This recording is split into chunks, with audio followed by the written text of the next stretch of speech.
All right, hello and welcome everyone to Awfully Silly. I hope you've had a fantastic 2 weeks.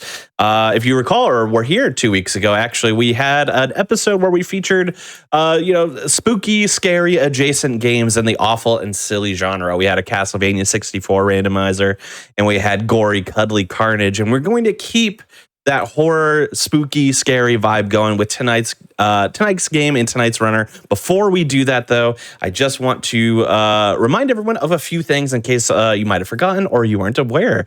First and foremost, GDQ 2025 is coming up. It's going to come up faster than you think, especially with all the holidays and whatnot. But it is going to be live from Pittsburgh, Pennsylvania. The dates are January 5th through the 12th. If you're interested in going, registration and hotel bookings are open right now. And you can go on over to gamesdonequick.com and check out GDQ 2025 important dates section to learn a little bit more about that.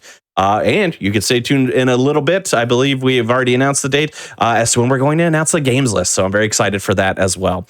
If you're looking for even more GDQ content to enjoy these days, we have UBAF, but it's returning as a new event titled Back to Black. So this is going to be GDQ's first Black charity event. I'm super excited for it. Cannot wait to watch it. It's going to be February 7th through the 9th, but important to know that run submissions are open right now, and they're going to be open until November 5th. So you still got a little bit of time, but not so much time. If you're interested, feel free to go on over to submissions.gamesdonequick.com for some more information on about how you can get involved with Back to Black. Cannot wait. All right, so we have a rarity on the Awfully Silly Waves today, which is that usually because of the nature of the show, we have multiple games to fill the 3-hour slot, because a lot of awful and silly type games usually are pretty short. They tend to run with lower run times, etc. But today we have just one game for you, and it's going to take up the entirety of Awfully Silly, and it's a game I've been wanting for a while. Just needed the right timing and the right fit for it, and I'm so glad that we got a great fit for it. We are going to be featuring, as a part of our spooky vibes for the month of October, Deadly Premonition. I cannot wait for you to see this run, and it's going to be run by Froob. So Froob, the floor is yours. Show us some Deadly Premonition. Yeah, thank you very much. I won't take too long because obviously it's going to be a long run. We have to start. This is the vibes already. We have to start on the dashboard because the longer the game is open, the quicker it can crash. I also have a couple of spare profiles here as a just in case something in the run goes wrong, because there is one NPC who, about 40 minutes in, sometimes disappears. Just randomly. This is a wonderful Sounds like game. A game that should be on this show, then. It is a phenomenal game, like itself. It's a very big cult classic horror game. If you've never seen it, you'll get the vibes quite early on. As a warning, and Tech is going to do their absolute best here. Sometimes the audio is going to sound a bit weird. Don't worry about it. The audio in this game is not exactly the best. Time doesn't begin on the main menu because the Switch version actually has an extra cutscene, and I'll talk about the different versions of Deadly Premonition as we go through because they're all important for the run. So, time is going to begin in 3, 2, 1, go. So you'll hear immediately, especially when I'm looking at stuff here, it gets a little crunchy. It's going to get worse as the game goes on. That's not your audio set, that's not my audio set, that is just the audio mixing of Deadly Premonition. I love this game to bits. Every time I say that, I'm going to say that a lot during this run. It's going to sound like I'm very sarcastic. I'm British, I always sound sarcastic. I genuinely love this game to bits, and I'm super happy to get a chance to show off, because this is a fantastic game. Oh, we're happy to have it. Like I said, it's a game that's always been on my radar, so... It is an experience. I'm hoping you all will enjoy this experience. For example, barricades like this have to be broken with a melee weapon because they take like 20 shots from a pistol. There are some weird rules when it comes to Deadly Premonition that you will understand as we go through. But this is our main character. This is Francis York Morgan. He's a member of the FBI. He has been sent here, in his own words, out to town in the boonies, where we are needing to figure out a murder case. There has been someone who has been murdered from this small town, and we're investigating the Raincoat Killer. So, the reason why we're in this weird alternate forest, you can tell it's alternate because the sky is red right now, is because we got run off the road by squirrels. Don't ask. The game's wonderful. They also sound like monkeys, which is really weird. The audio mixing in this game is fantastic. But essentially, yes, we're just having a little explore. There's clearly somebody up ahead in this house, so we're going to go and say hello to them, and we're going to go and get our first introduction to the enemies of Deadly Premonition. So these are mysterious shadow type enemies. You'll be seeing a lot of them over this run. And then we get given a tutorial on how to use a gun, and then I'm just going to subsequently run away. Much like most survival horror games, we can actually avoid like a good chunk of the enemy, but there's a lot that we can't. Usually the run ends between something like 50, 70 enemies defeated.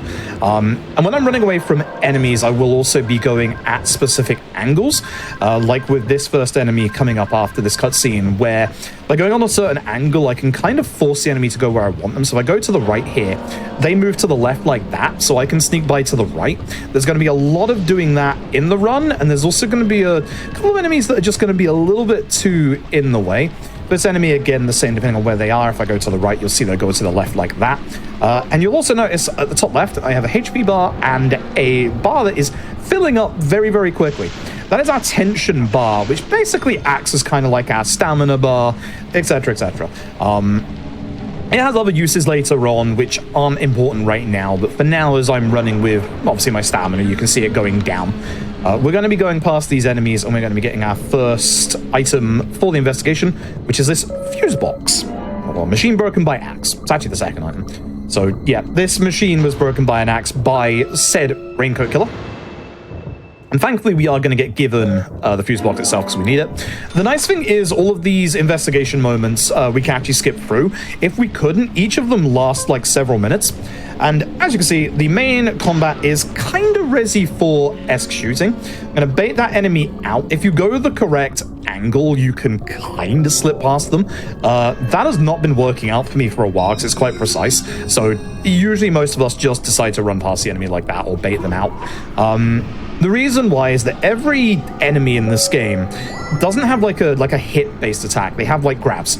And if they grab you, which might happen at one point, that was a good position for them, then we lose about 20 seconds every single grab, which is a massive amount of time. And to the right here, we'll keep these two to the left and more importantly, push you away from the door. And then I need to remember very, very accurately here, B is on the bottom and X is on the top. Even though I've been doing runs of this for literally years, I still cannot get my head around switch controls. So yeah, I need to remember. Tough. They are. And we have several QTEs. This is the said Raincoat Killer. And obviously that was the YQT there. This QT, thankfully, is not an insta-kill.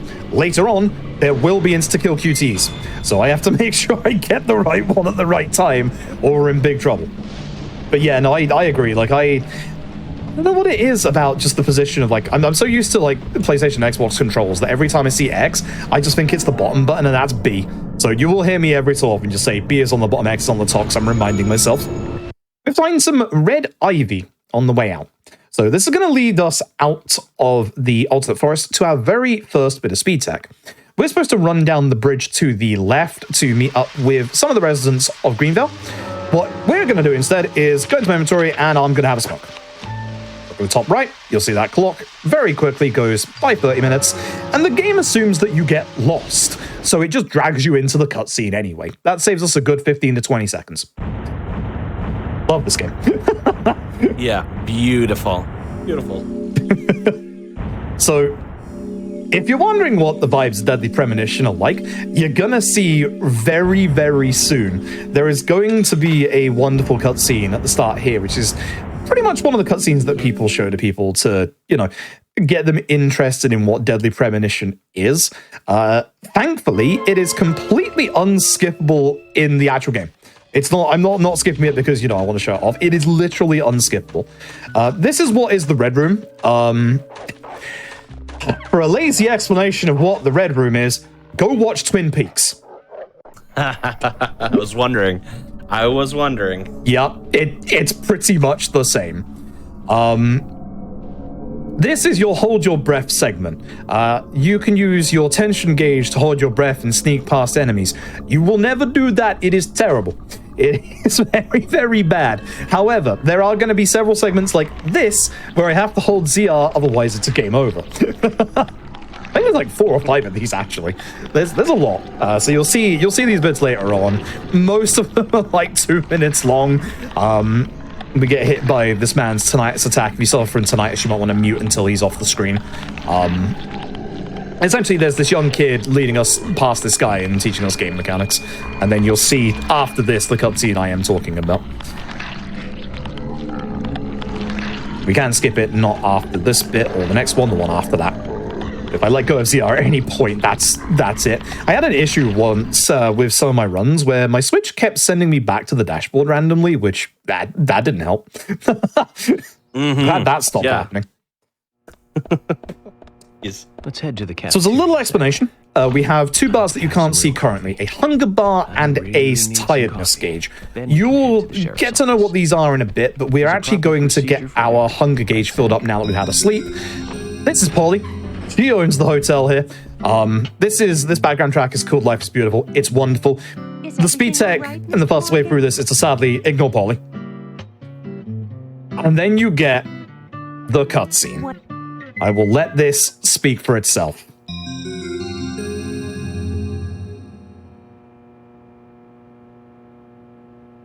Did you see that, Zach? Clear as a crisp spring morning. F.K. in the coffee. I knew I could count on it. Never fails. I love this smile game. at the end. I love this game to bits. This game is amazing. That is the vibes of Deadly Premonition. That genuinely is not skippable, which makes me so happy. For those wondering if you've played this game and those games, sadly the Sinner Sandwich is skippable. Sinner Sandwich is a very equally wild cutscene of just wonderfulness. But you're gonna get vibes like that as we go through this game. So, whilst we've gone from a nice bit of Deadly Premonition, let's go to the bad. Yay! This is gonna be a discussion around the different versions of Deadly Premonition. So, with Deadly Premonition, there are 4 different versions. There is the original on Xbox 360, and then there are the ports after it. PC, PS3, and Switch. For speedrunning purposes, most people do it on the Switch version. The Switch version is the most consistent version in terms of just purchase the game, get the game to play. The PC version is the best running version if you can get it to run. On Windows 11, I can't even get the game to start. Bit of an issue, that. The Xbox 360 version is very consistent because obviously it's the original version. The PS3 version is not stable in the slightest. Every time I go through doors, it pushes me out of bounds, not in a good way. So the different versions of Deadly Premonition are all different in terms of how they handle reliably in hardware and stuff. But here's the other weird thing. Every version of Deadly Premonition's driving is different. And the worst version would just happen to be the Switch. This is me tapping the left stick. You can see how much I'm drifting from side to side. And because we're also on the Switch, for some reason, the Switch's frame rate in the city is absolutely awful. So much like the GTA games of the PS2 era or the Yakuza games of the PS3 era, I'm panning the camera down so that I don't lose that much in terms of my frame rate, so that I save, and I'm not kidding you here, 15 minutes over this entire run. It's pretty bad, as you can see there. I'm looking for the exit. It's that bad. I have to make sure I actually get out of the exit. Also just made a faux pas in terms of the run there. What I actually just did was incorrect. This is how wild the driving is on the Switch version. If you use the car's boost on grass, you slow down. Okay. Game's great. This, speaking of great, is Thomas. This is one of my favorite characters in the entire game. Thomas is a psychopath. Thomas has made a filing system we'll talk about in a second, but first, this is Arnold. Yes, it's a dumbbell. Arnold is a side quest item. We are going to do one side quest while we are here. It is vital for the run. We're going to go see the head of the sheriff's office, George. George, he has his other dumbbell, which is called Sylvester. Now, you can understand why it's called Arnold. We've got to find Arnold, which thankfully we already have. Love the little like music that plays whenever you have a side quest as well. And the reason that we're doing this is to unlock George's second quest. I'm very glad I remembered to actually give the dumbbell over this time, unlike one of my practice runs where I forgot and then lost the run 20 minutes later.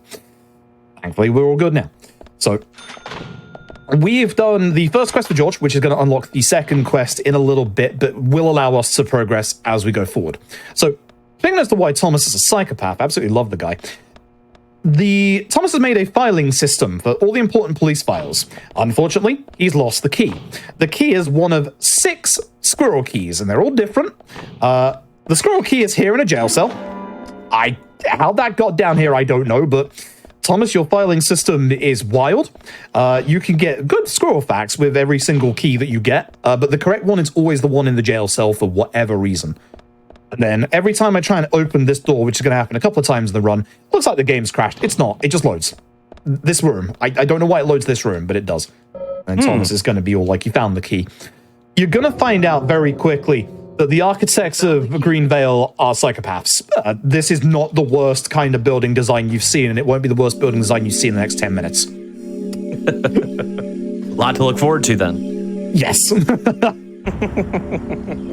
The way that buildings are made in Deadly Premonition makes no logistical sense, and that's why it's great. Now, if you remember how I said the driving is the worst in the Switch version, let's make it even worse. Because whilst we have the normal driving physics, how about we introduce rain?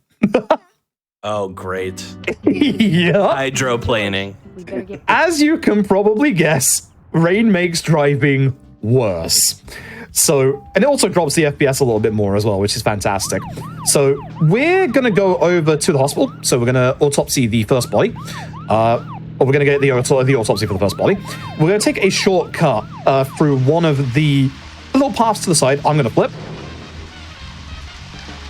Good landing. Love Deadly Premonition. The driving in this game is wonderful. I even let go of like the accelerator. It's happening again. There we go. It's extra slippery today. We're going to go across this little bit here. Normally I would do some of the talk sections.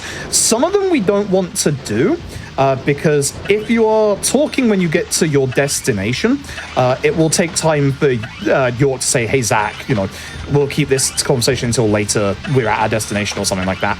But the more important thing is if you look at the bottom right, there's a fuel gauge and a durability gauge. Fuel gauge is not the issue here. It's the durability. If that hits 0, the car explodes. What we're going to do, stop here and get out of the car. This is going to cause Emily and George to go off to the hospital by themselves. And we're going to go over here and grab this flower. Fun fact, you can't grab this flower if you approach it from above or even on the same level that it's on. That flower has no name. That is a rare flower that is supposed to cure any disease. And we need that for the second side quest we're going to do, which is going to literally save probably like an hour in this run. At this point, we're going to head to hospital. At this point, this road shouldn't have any cars spawn on it. Usually when cars spawn when we're driving around Greenvale, they're usually pretty fixed spawns. But sometimes if obviously your driving is a bit slow or you mess up like your lines or stuff like that, cars can be essentially in places they shouldn't be. The nice thing is there's a very long tail segment later that we're supposed to do that we're actually going to be skipping, which is really good because that can break very, very easily.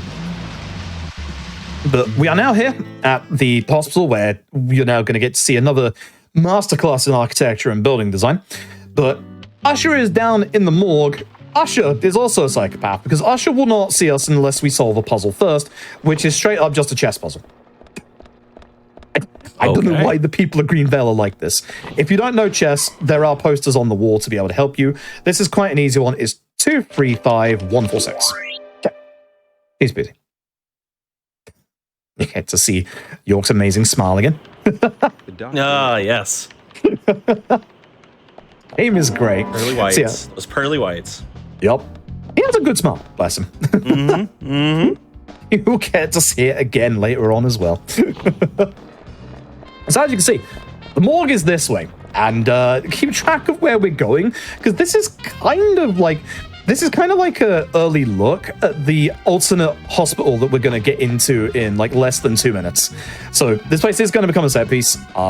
This is the way that you have to go to get to the morgue. Yes, the arrow was below us, behind us, but you have to go to this set of stairs specifically, and then go this way, and then go this way. This place is like a literal maze. And there's the key card holder that we needed for key card. There we go. It's wonderful. You finally get to meet Usher, who is very impressed with our chess skills and about to be very impressed with our deduction skills. So this is going to be the body of Anagram. This is the first murder victim. In this time, we can't actually observe. We want to observe her face twice. Important thing here is that we find a red seed. We observe her hand where there looks like there is an indent of like a pendant or something with a peace symbol in it. And with that, we are now going to move into set piece. Every time we go into set piece, you see the different weapons in the game and their various stats. Every weapon has different stats and stuff. Those steel pipes were actually like one of the strongest weapons we used to get with the old route. Every time we go towards doors, as long as we're running, you'll see me pause for like a second with certain doors. As long as we are running, you will be able to just open the door very quickly. Hopefully you get out of the way. This is one of the nastier enemies to avoid. Very good. Ooh, nice. This next enemy we are not going to be able to avoid, so what we want to do is we want to take care of the enemy, and you'll know when they're taken care of because you'll hear that sound effect there that sounds like glass breaking. What you want to do is you want to actually hit them again another time after you finish them off. You're in the way. Yep. Let's not try and get past them there because that was a bad movement. Every time that you basically take care of an enemy, whilst they have been finished off, they are not officially gone. So they still have a hitbox. In small corridors like this, it's going to be a bit of a problem. Don't worry, it's just a red keycard, which we need to get out of here. Enemies spawn in the room, but you can just leave. True survival horror where you can just run past most of the enemies. Yeah. Use keycard, left here. This is a safe room, so there's going to be a couple of safe rooms as we go by. We used to grab like some of the food items in here as a just in case for the old route. But with some very clever routing, we don't actually need that much food. We are going to need a little bit for our hunger gauge later. You'll see what we do with that. Boxes in the corner again. For any barricade, you want a melee weapon, which we're just going to use, obviously, a knife. Almost got grabbed there, but that's fine. We go through this corridor. We see the ghost of Anagram. She's leading us to the MRI machine. As you do as a ghost. Her name is like Anagram, but it's spelled and pronounced anagram. Like, of course it is. Swery has fun with names and stuff. And inside the MRI machine is, of course, the key to the entrance. I want to go this way. I want the camera facing that way because the camera persists through, obviously going through the door to here. And then I can get out to the entrance and we're almost done. I wish I had one more shot than this, but this should still be fine.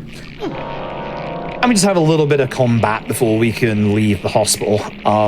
The quicker you take care of the 3 enemies here, the quicker you will get the end of this done. Some of these enemies have shotguns. Shotgun enemies are the worst. They will deal like almost half of your HP in one shot. So we really do not want to get hit by any shotgun enemies. But thankfully, we have a good method of dealing with these 3. Again, we used to use the steel pipe that we get in the forest here, but actually we don't need it. 2 shots for you is fine. Yes. 2 shots for you is good. 2 shots for you is very good. Once all of them are gone, we're going to go over here and grab this first aid kit for safety for later. Reload our gun because we don't automatically reload. And if you have the time, sometimes you can get to this first aid kit over here. Sometimes you don't. It's fine. But the medium one is more important. The medium ones, I'm definitely going to be grabbing 1 extra heal just in case, because this run can very quickly lose most of your HP, and if that happens towards the end of the game, you're in trouble. It follows like similar survival horror game rules in that if you have low HP, you will start moving a lot slower. Not too bad. That was a pretty good hospital. I'm pretty happy with that. And again, as I said earlier, as a just in case, because this is a marathon, I'm going to start saving between chapters because Deadly Premonition has a want to crash, as you will see during this run. The Premonition is... It's a stable game when it wants to be, but every single version of Deadly Premonition, when you speedrun it, be that the original 360, PC, PS3, or Switch, you will need to actually reset the game at several points. Otherwise, you are guaranteed to crash at certain intervals. No idea why. No idea what causes that. I should be a little bit more careful with my durability, and because this is a long drive, I can give you this conversation coming up here, which is a pretty fun one. Then we're going to stay again in the middle of the road. There is going to be a car on the right, a car on the left. Just going to stay as central as possible. Anna's body was discovered by the woodsman Jim Green. along with his 2 grandchildren, Isaac and Isaiah. What were they doing in the forest? Just their daily routine. They found Anna's body during the morning walk. So you've talked to them already? Not officially. Not yet. Not yet. Are you out of your mind? You haven't interviewed them yet? Agent York, that tone is hardly appropriate. We were given orders to wait for you to arrive. Orders by who? A man called Abrams from the FBI. Robert, is it? Well, Bob Abrams. I did tell him to stay out of it. It's always tough to have a meddling boss, huh, Zach? That's not us changing the volume. That's what I mean by Deadly Premonition's audio mixing. Official statements, but we got all the information we need. I can fill you in right now if you'd like. Thanks, George, but that won't be necessary. I want to hear the details from the witnesses themselves, firsthand. I just can't believe that the children had to witness the crime scene. They may be traumatized. You'd better do this carefully. Don't tell me you get nervous talking to children, Emily. Not at all. That's not what I meant. Then what did you mean? Just forget it. The characters of Deadly Premonition are absolutely one of the strongest points of this game. You'll grow to know them as you play through this game, and it's a shame that we skip so many scenes, because like, if there is one thing that Deadly Premonition has as its absolute strength, it is its characters. But we're actually going to do a little bit of speed tech as we go through this bit. We're going to go and do something that's going to look a little weird at first, but you will understand why we do it later on. We're mostly sticking to the road as much as possible. You can cut to the right here over this field, but again, by boosting on the road, we actually get a bit more speed. As I'm going around this corner, I'm going to let it go because there are going to be cars on the left-hand side, and you have more control with any car, or at least with the police cars, if you are not boosting with them when obviously going around corners and stuff. It was a good time to let go of my tension gauge this time. There should be one more car before we get to the place I need to go to, which is just up ahead. Yep. And we want to go in here. I'm going to try and get a good angle, which almost. This is Lysander's. This is the junkyard. What we're going to do is get a decent amount in, just to guarantee that this works. It's going to put us outside. It gave me the good teleport here, which is nice. George and I are going to go off, and then I'm just going to drive off. That's going to look a little weird as to why I've done that. You'll understand why I've done that in about 20 minutes-ish. I'll show you and explain as to why. Again, I should be boosting when I'm on the grass. I'm going to take a shortcut over here. There's several shortcuts we could take in this bit. This one's just a tiny bit quicker. If we could get if I could do the same thing that I just did with a place on the left-hand side, that would save so much time for later on in the run, but sadly, I cannot. And we are just going to keep going here. I think there might not be enough time to talk here, so I'm going to hold this one off for later. And then there's another shortcut through here. As you can see, driving is a little weird. I just want to make sure that I have enough durability to get to this next place. So I've got to be careful. And also, you do not want to be driving at full speed over any of these hills, because this car can front flip. If it does front flip, you're going to land on top and you could potentially break the car. Anytime we flip the car, we're literally going to lose a giant chunk of time, because we have to wait for the car to like right itself, and like that takes forever. So yeah, I'm literally letting go of the accelerator every time I get close to one of these little jumps, just in case. We're almost out. 40% here is decent. Fuel won't matter, and again, the durability won't matter as soon as we get to our next story beat. As soon as we're out, hit the boost, and you can see our speed goes back up. So, where we are going is a place that we are going to call in the game the Tree of Honor. So this is where, obviously, the very first body was discovered, and we're going to, as York was saying in the car, meet the kids. Meet Isaac and Isaiah, who found the body with Jim. They're on their morning routine walk, and they came across a body on this tree. So, whilst we're here, that tree has a bird nest in it. We need to go to that as kids, as an Isaiah. There's the red tree. This one has 2 clues, and there is another clue to the right where George is. So pretty. She had We get to get a little bit of plot here. Her hair was shining. Right, gold hair. There were lots of animals around her. I love this cutscene for ridiculous reasons. And a snake. A real snake. A real snake? A real one? A real snake? Was the fairy of the forest. I don't know which of the kids does it, but in a second, one of these kids does the best Goofy impression. That's right, Isaiah. She was a fairy. A goddess. I'm sure she is playing with those animals even now. Of course she is. Or she is. Porsche.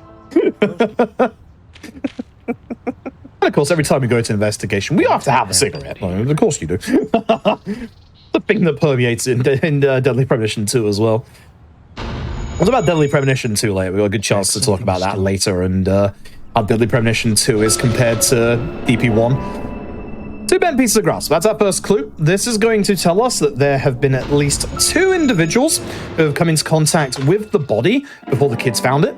A picture of a vest with holes. We believe that is our raincoat killer.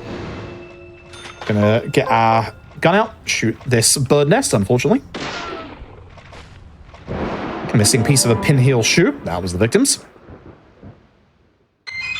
It's very good that we can skip all the investigation stuff, because that really would get, add another 10-15 minutes to the run if we had to sit through all of them. Again, anytime there is a melee barricade, we'll be using our knife until we get a specific weapon. We'll be getting pretty soon, actually. And if I can get the right angle here, you can get the clue. Nice, as it's falling down. Only saves you half a second, but it's really, really nice to get that ahead of time.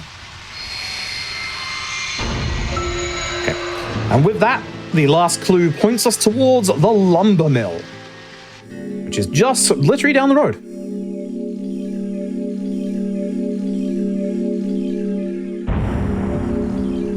Okay. So once again, certain parts of the game are going to have fixed weather conditions.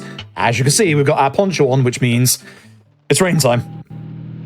And unfortunately, as you can probably guess, going downhill with this rain is a recipe for disaster. I almost flipped there as well, and I was just leaving. When I get to any kind of corner turn or bend like this, I am absolutely letting go of the gas, the boost, and I'm hitting the brake. Because literally, the slightest turn on the left stick will cause you to spin off and just flip over. Give me this conversation as well, because we have enough time. It closed up right when I first moved here. And now it's totally abandoned. I presume so.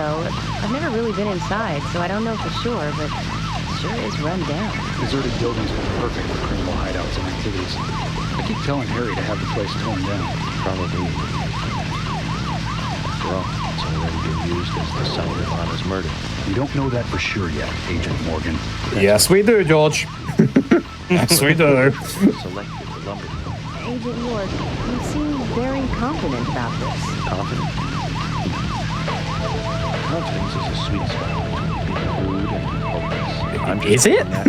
conclusions from the facts that we've seen. That sounds exactly like being full of confidence, at least to me. And to normal people with common sense. Common sense can be the opposite of facts sometimes. Feel that. Oh, I will, Agent York. Thank you for another pearl of wisdom. Either way, we'll know for sure by simply going to the lumber mill. So keep your pearls of wisdom to yourself. And let's hurry. Well said, George. Can you step on it, Agent York? Can, but I'm stuck by this fence.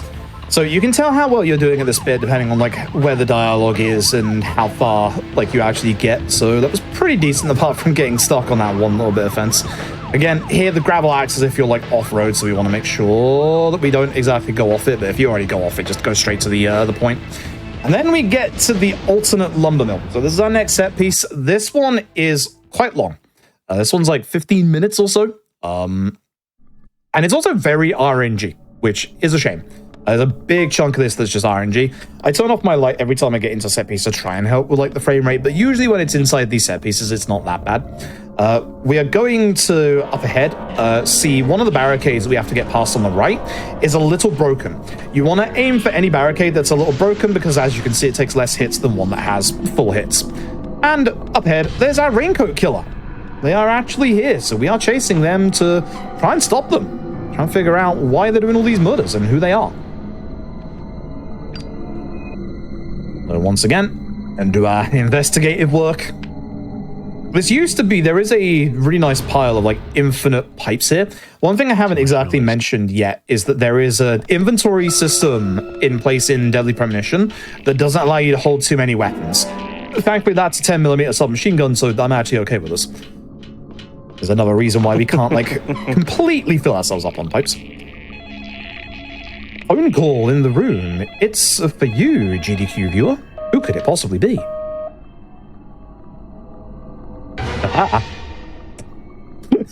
Spooky. It is an upside down reverse peace sign in blood. Yep, it just is. By looking at this gains us access to the box in the corner, which allows us to get the key to leave this room. Tell me, would you eat a whole plate of salmon if it was inside one of these lockers? Because there is just a plate of salmon inside one of those lockers. No? It builds your hunger gauge up. It is very good. It's very, very good. We used to grab it in the old route, but we don't need it anymore in the new route. The routing for this new route is actually very good. I'm trying to go here at a specific angle, so I hit this switch twice. That was only once, which is a shame. That also didn't do too great. So we're going to try and get past an enemy down here. Again, the angle can be a little precise for this one, so there is a chance it doesn't work and we lose a tiny bit of time. So head this way. Nice, good. And move backwards. You want to basically wedge yourself on their left-hand side. The reason is that we only have 180 bullets on the submachine gun, and we really need to keep as many as we can for this set piece. We need basically this entire clip to last for this entire set piece. And we're going to be following some spooky sounds. There's going to be the sound of a baby crying that we're going to have to follow a couple of times. As we head into this room here, it leads us to the toilet for some reason. Worry, it's not blood, it's actually like coloring. And then the raincoat killer just kicks the door down. It's gonna happen a couple of times where the door is just locked and we need the raincoat killer to kick it. This is a very tight angle, good. If you can push to his right-hand side relatively quickly, you can push him obviously to the left, and then you can obviously just get past him like that. Some enemies like this guy are just always gonna be in the way. Amazing. So for some enemies, we are gonna take them out. You'll see on the top right, we are getting rewards as well. So we're getting rewards for like getting headshots and stuff. This is kind of important. You want to try and aim for as many headshots as possible. And you see the Agent Honor, which of these medals we find are also money. We've found the crying baby again, and it is, of course, a gearbox. Makes a lot of sense. So, going to run forward. Enemy's going to spawn in. We're going to shoot that barrel to take care of the enemy at the back. Run over here and hopefully have the one on the left get to us a bit quicker than he currently is. Shoot this barrel, which is going to take care of all the enemies. We stand up in the cutscene, which is fine. And by shooting the barrel, it also shoots this box as well. Or breaks this box as well, I should say. That way we can just get out of here. And that saves us like a good 10-15 seconds. And then this next room is a little bit of a problem in terms of trying to get past the enemies. I used to have an angle to get past the second enemy, but they've been giving me a lot of issues lately. So I'm just going to take the guaranteed way out and just get them out of the way.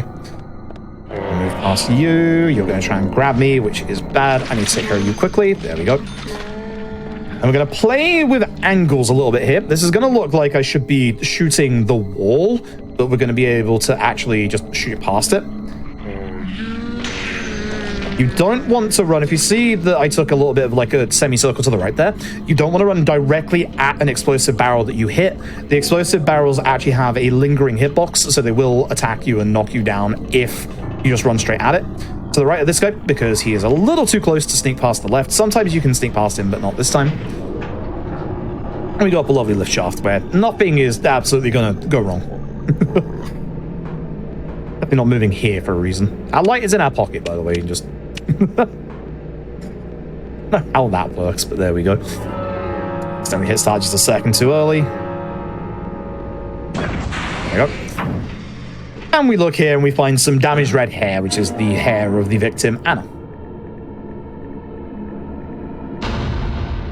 So, as we get through this bit, we're going to be attacked by two new enemies. And we're going to make use of the game's lock-on. The game's lock-on is very good for like single enemies like that. Again, making sure we obviously get that last hit in to get rid of their hitboxes quicker so that we can get up this lift shaft a bit quicker. The lock-on in this game is very good as long as you're like facing only like a very few amount of enemies.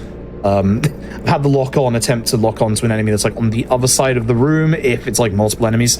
The nice thing is for the run, there's never normally like multiple enemies that we need to take care of.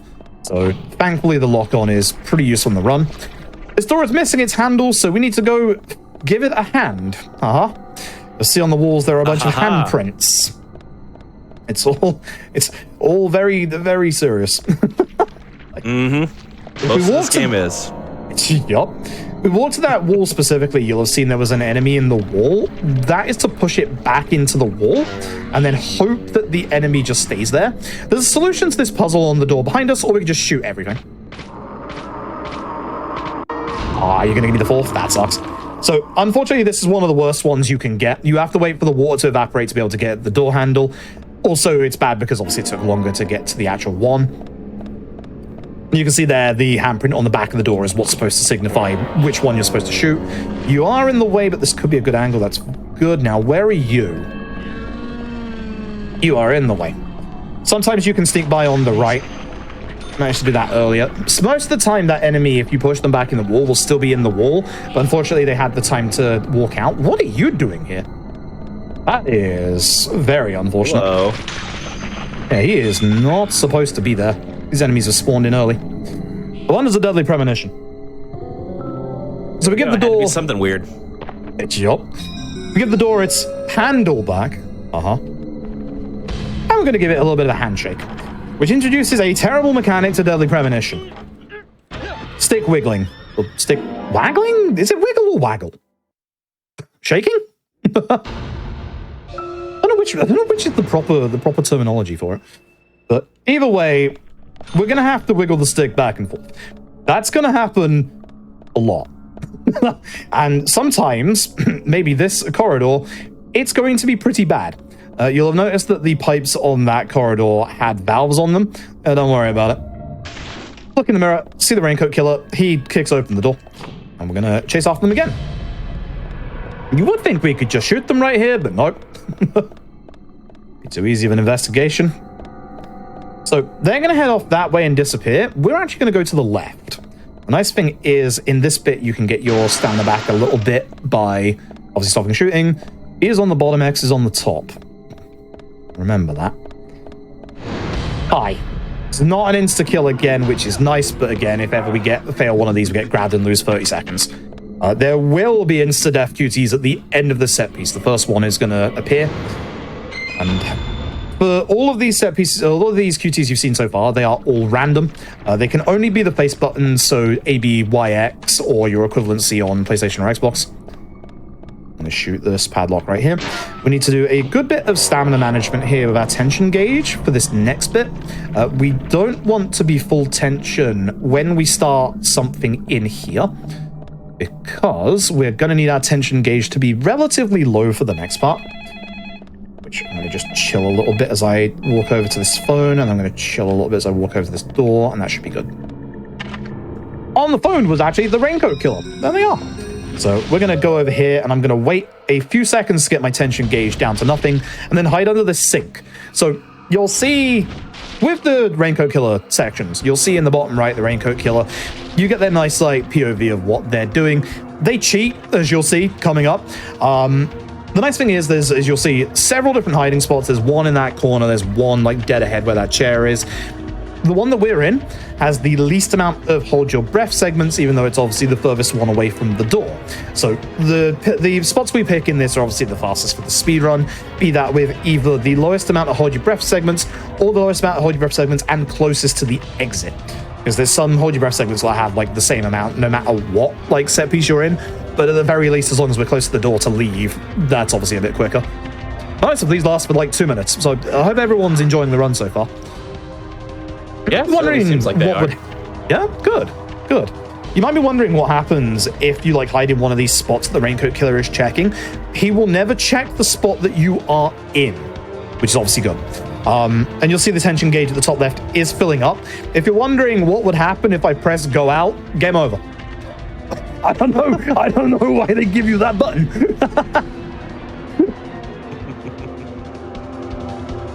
You just want a free game over? Push the A button.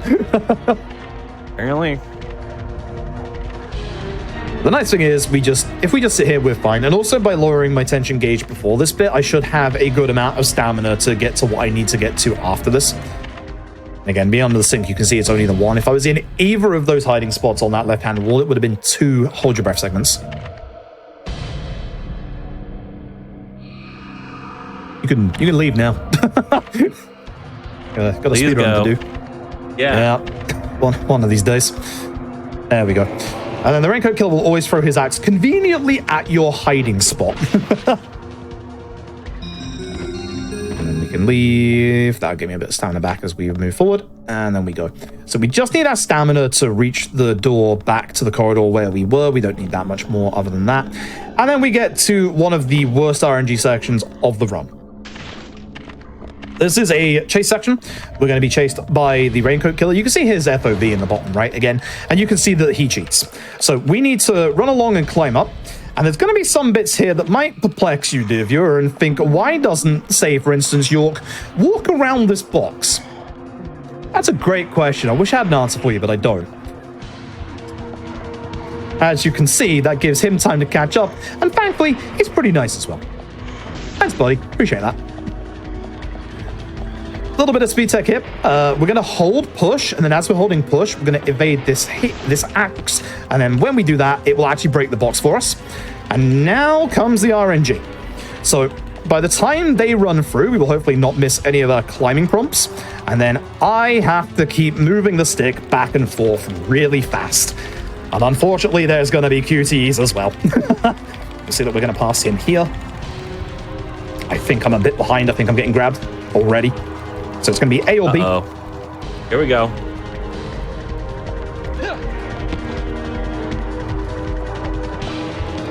Might be just enough, actually. I do not like these sections. Also, for some reason, York, despite being chased by a serial killer, decides to open the door slowly. Yeah, no sense of urgency at all. Nope. This bit is all dependent on when the steam valves open up. So this is just, again, random. It's not down to whether they catch up or not. That should be okay for now. No, it's not. We're going to get grabbed. Oh, well, never mind. Hey, bud. This is what happens if any of the enemies in the game grab you, by the way. This is what I've been trying to avoid. I've had a wonderful glitch in this section where the Raincoat Killer has just ran straight past me.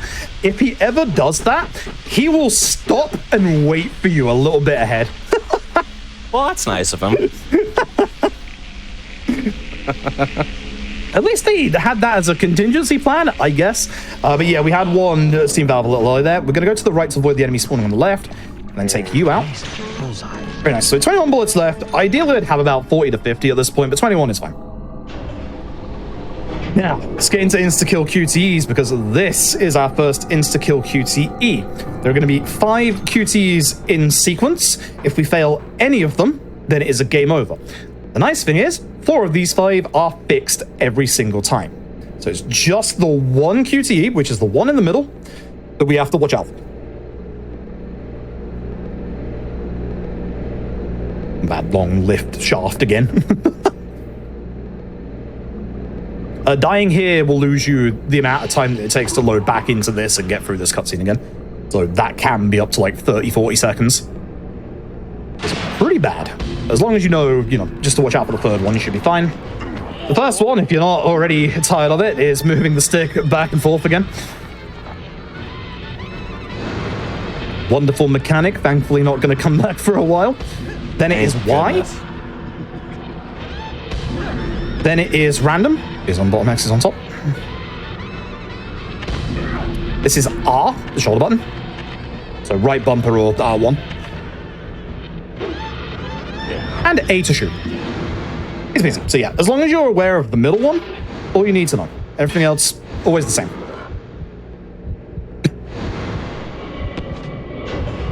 There's so much and rolling and the running. Game is a treat. And that is thankfully the end of the lumber mill. So yeah, we're going to lose a little bit of time because of obviously having the steam hit us. And that's the unfortunate thing about the lumber mill is just, you can just get that RNG where like some of the steam valves will completely open up and just hit you to the floor. There's nothing you can do about it. It's a shame, but it is what it is. But we do determine that obviously, yes, this was the site of Anna's murder. And then the body was obviously moved up to the tree up the hill. That's all the information we need, Zach. Let's go back and show them what we found. York is fantastic. Anyone who's played this game will say how much they love York. York is an absolutely fantastic protagonist. It's a shame that you don't get to see a lot of like what makes this game great. It's a shame you don't get to see the Sinner sandwich cutscene. Like, genuinely amazing. So, let's get into one of the reasons why I have multiple profiles on my Switch. One of them is coming up right here because there is a little bit of a problem. We need to do a side quest that sometimes is unfinishable. Thanks to that man right there. I'll make arrangements for you. George. Now, here's the reason why I said before that we don't have an issue with the car because we just go get a fresh car here. We are going to go to George's house. Now, if it rains in this bit, I'm going to start getting a little nervous because we think that the George glitch has something to do with whether it's medium rain or heavy rain.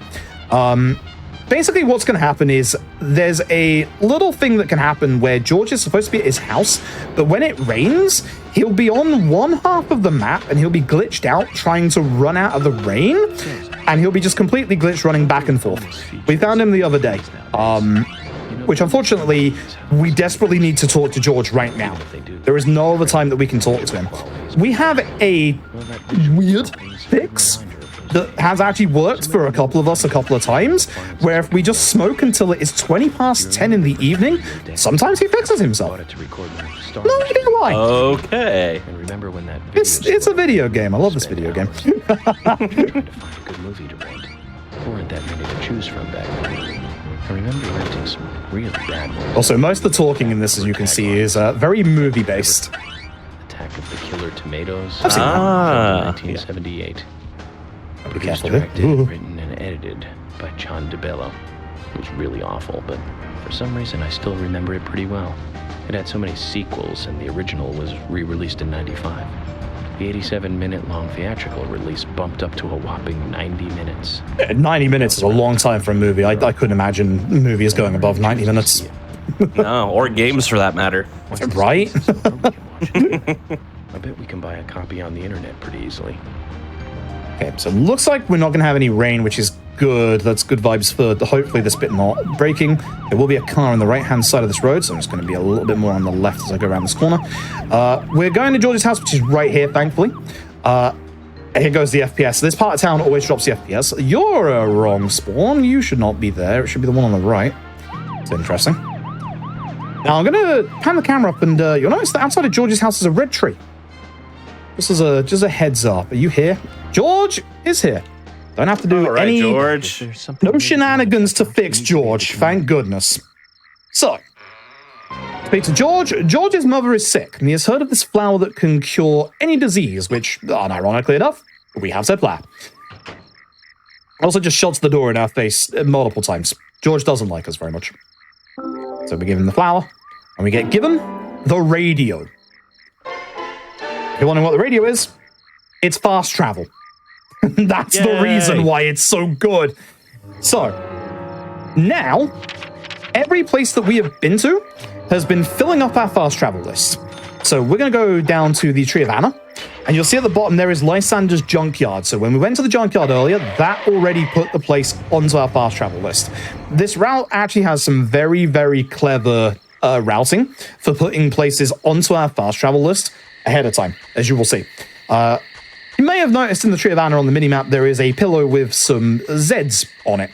Some Zs, because that is a rest house. There are a couple of rest houses in the game. The hotel is obviously one of them.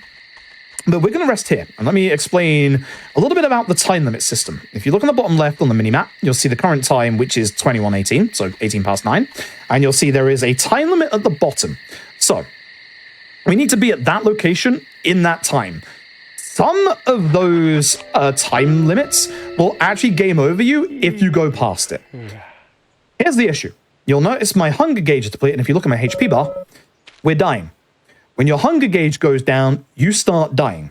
So we have a very small little issue in that we're going to die if we don't do something. Now, the nice thing is, we actually have ourselves one piece of food item. It's not going to give us much hunger. It is indeed a lollipop. But it gives us enough. So with this, we're going to go back to the sheriff's department. Plot-wise, we're going to go to the community center. We have called a meeting for all the residents of Greenvale. And this is where you're going to get to meet every major and minor player in this game. How do you reckon that hot dog looks? Lots of tomatoes, some mustard. You reckon that looks like a good hot dog? I'll eat it. Sure, whatever. Huh? Better than the salmon. Yeah, fair. There's a lot of interesting looking food in this game. I don't know if the loading screens have shown it off yet, but the turkey sandwich is it's yeah. You'll see. At some point you will see the turkey sandwich. So we're gonna go to the community center. We're gonna do a little bit of a quick way to get there. Just gonna go across the grass here.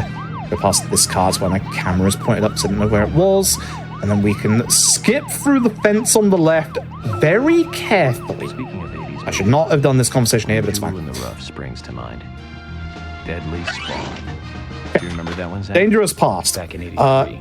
You can hit that fence, get flipped up, and then have the durability of the car hit 0 immediately. Good. The monster design with the mouth crammed Yeah, we don't want full that. of teeth. I loved Nope. it. I'm always careful when I get to that fence. Easy cliches. Did you know that they made a sequel? I did not know that they made a sequel. The rental store didn't have it for some reason. They said the staff for the sequel was totally different from the So original. ideally, it's so hard to drive in this game. You know, the monster.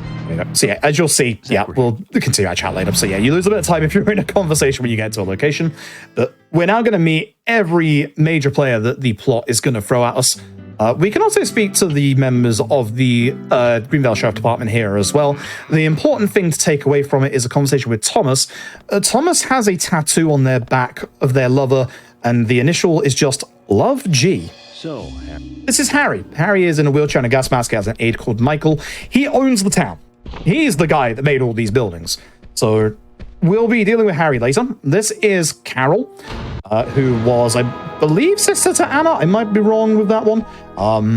He's going to be very, very important coming up very soon. Oh, no, it's Thomas's sister. Thomas's sister. I don't know how I got that mixed up. This is going to be, I believe his name is Fred. He is the local grave tender. We technically meet him later, but we don't.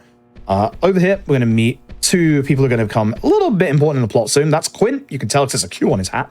And then this is Richard. He's not going to be as important, but he's going to just be around a little bit. Once again, meet Usher and Fiona from, obviously, the hospital.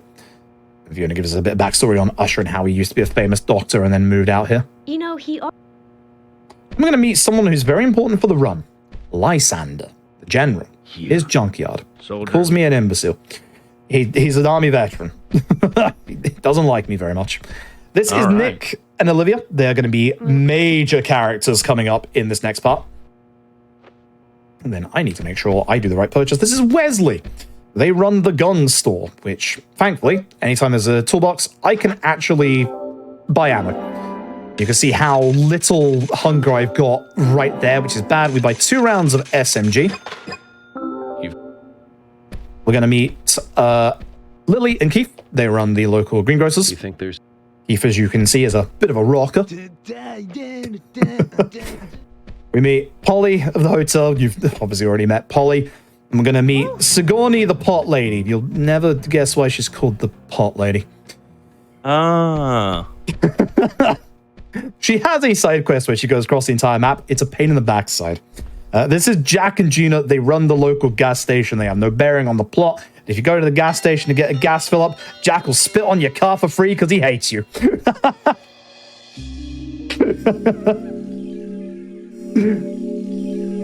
The people of this town are wonderful. Very, very wonderful. Yeah, this is a town of all time for sure. Yep. We can do one more quick little chapter before we take our first break. So let's go and do this one. Speaking of, we're going to go... This is a clever bit of routing. So obviously our hunger gauge at the minute is pretty much depleted. If we don't get any food, we're going to die. We are given a choice here, whether or not we want to go for dinner with the diner with the local residents of the sheriff's department. For speed, you would think going back to the hotel would be faster, which you would be slightly correct, but you would also be wrong. Reason is that, one, by going obviously and eating at the diner, our hunger gauge is going to get refilled. We get given breakfast in the morning by Polly, so our hunger gauge would have got refilled there. But the real importance of going with the sheriff's department is that, once again, that's going to put the diner onto our fast travel list. And one of the places that we need to go to next, story-wise, is the diner. So this is a very clever bit of routing just to get the diner into our fast travel list, keep us alive a little bit here, and then go back to the hotel and rest up for the night.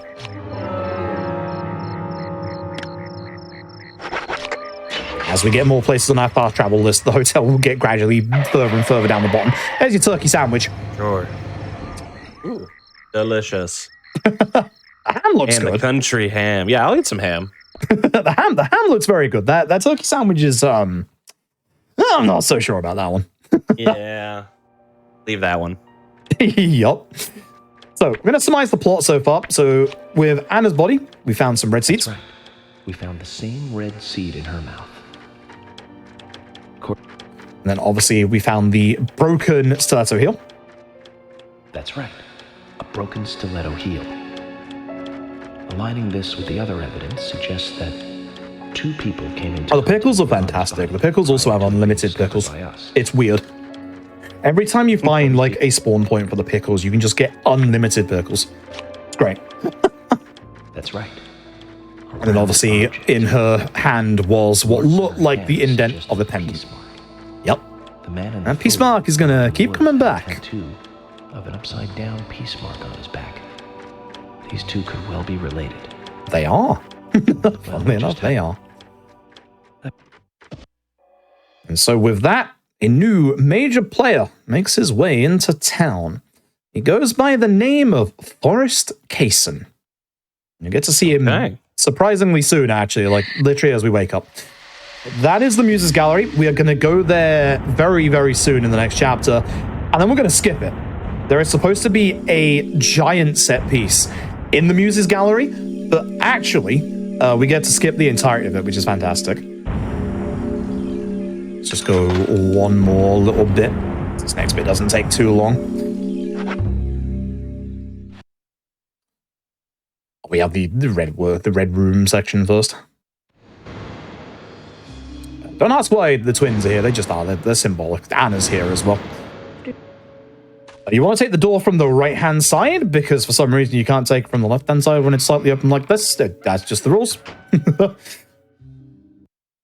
And then as soon as we go through, we get to the white room with that kid again who looks suspiciously like York.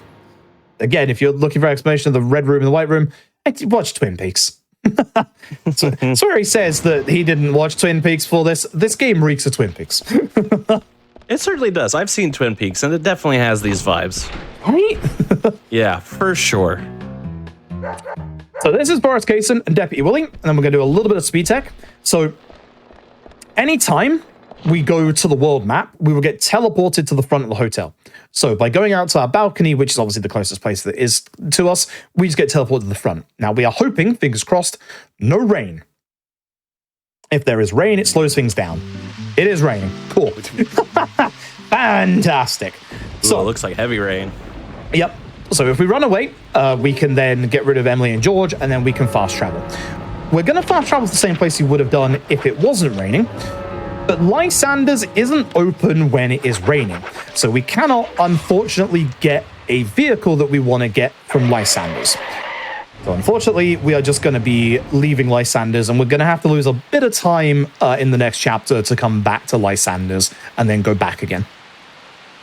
So this is one of those like interesting bits of like routing for this running that you do have to pay attention to, like the weather effects at certain points for like specific NPC spots.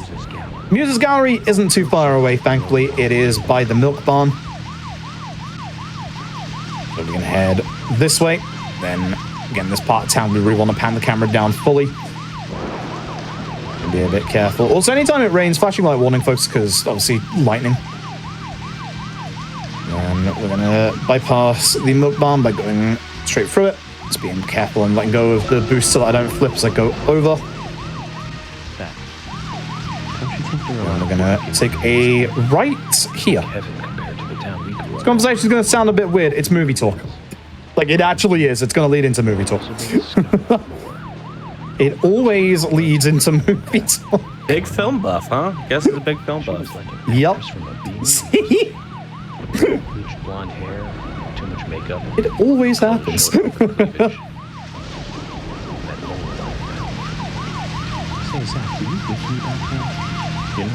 It's also an interesting conversation about, you know, who is Zach? Because, like, if you haven't played this game, you're probably wondering at this point, who is this Zach York keeps talking to? Like, is it us? Are we Zach? Like, is Zach the player? You will get your answer by the end of this game. Do you remember that movie we went to go see that day? to watch my tension in a second. There is a car coming as well at some point soon. And was produced by Monopoly. Gonna hold as we go around these corners. And we want the next right turn. Think it over there. See, it always comes back to movies every single time. Some right here. No car spawn, which was interesting. I usually get one here, so I don't know where that is.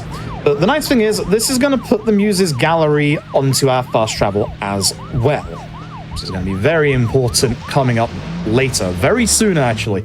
As I was kind of alluding to earlier, this game has a giant out of bounds in it, and you are going to get to see it during this run. It's one of the most complex out of bounds I've ever had to do in a speedrun, so you'll get to see some really wild stuff. It's great. So Olivia is here. And as she's leaving, she drops a memo and also the key to the gallery. Why she's got those. So we're going to head through this door, which is using the key from the gallery. Again, usually the way that I used to remember this was left first time, right second time, but the second time no longer exists with that out of bounds that I just talked about. I head over to the keypad. This is just 641. I think there is a way to figure out what the code is via the paintings or something like that. But it's always the same code every time, which is good. With that, we go and meet Diane, proprietress of the Muse's Gallery.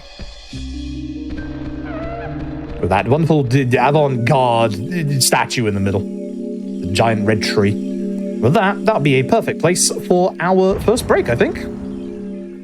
Awesome. Okay, so we'll go ahead and get ready for a break. So 3, 2, 1, pause. And that's great. No, you're good. Not a problem at all. So yes, we are, since this is a longer run, we're going to take a couple breaks in the middle of it. So everyone can get a chance to get up and stretch their legs. So feel free to do so. Get up, stretch your legs, use the bathroom, maybe eat some questionable salmon or turkey sandwiches. Maybe don't do that. But either way, we will see you here in just a few short moments. All right, welcome back to Awfully Silly, everyone. If you're just tuning in, we are about a third-ish of a way through an incredible Deadly Premonition run here being done by Froob. Just want to remind everyone before we jump right back into it that Games Done Quick is in fact hiring. So we're looking for an event programming lead that will be responsible for a 10,000-foot view of our mainline event schedule. So if you are something that you might be interested in, or you might have experience in, or you know somebody that is, gamesdonequick.com/jobs for some more information on that. And you want to apply before October 26th. So it's coming up right quickly.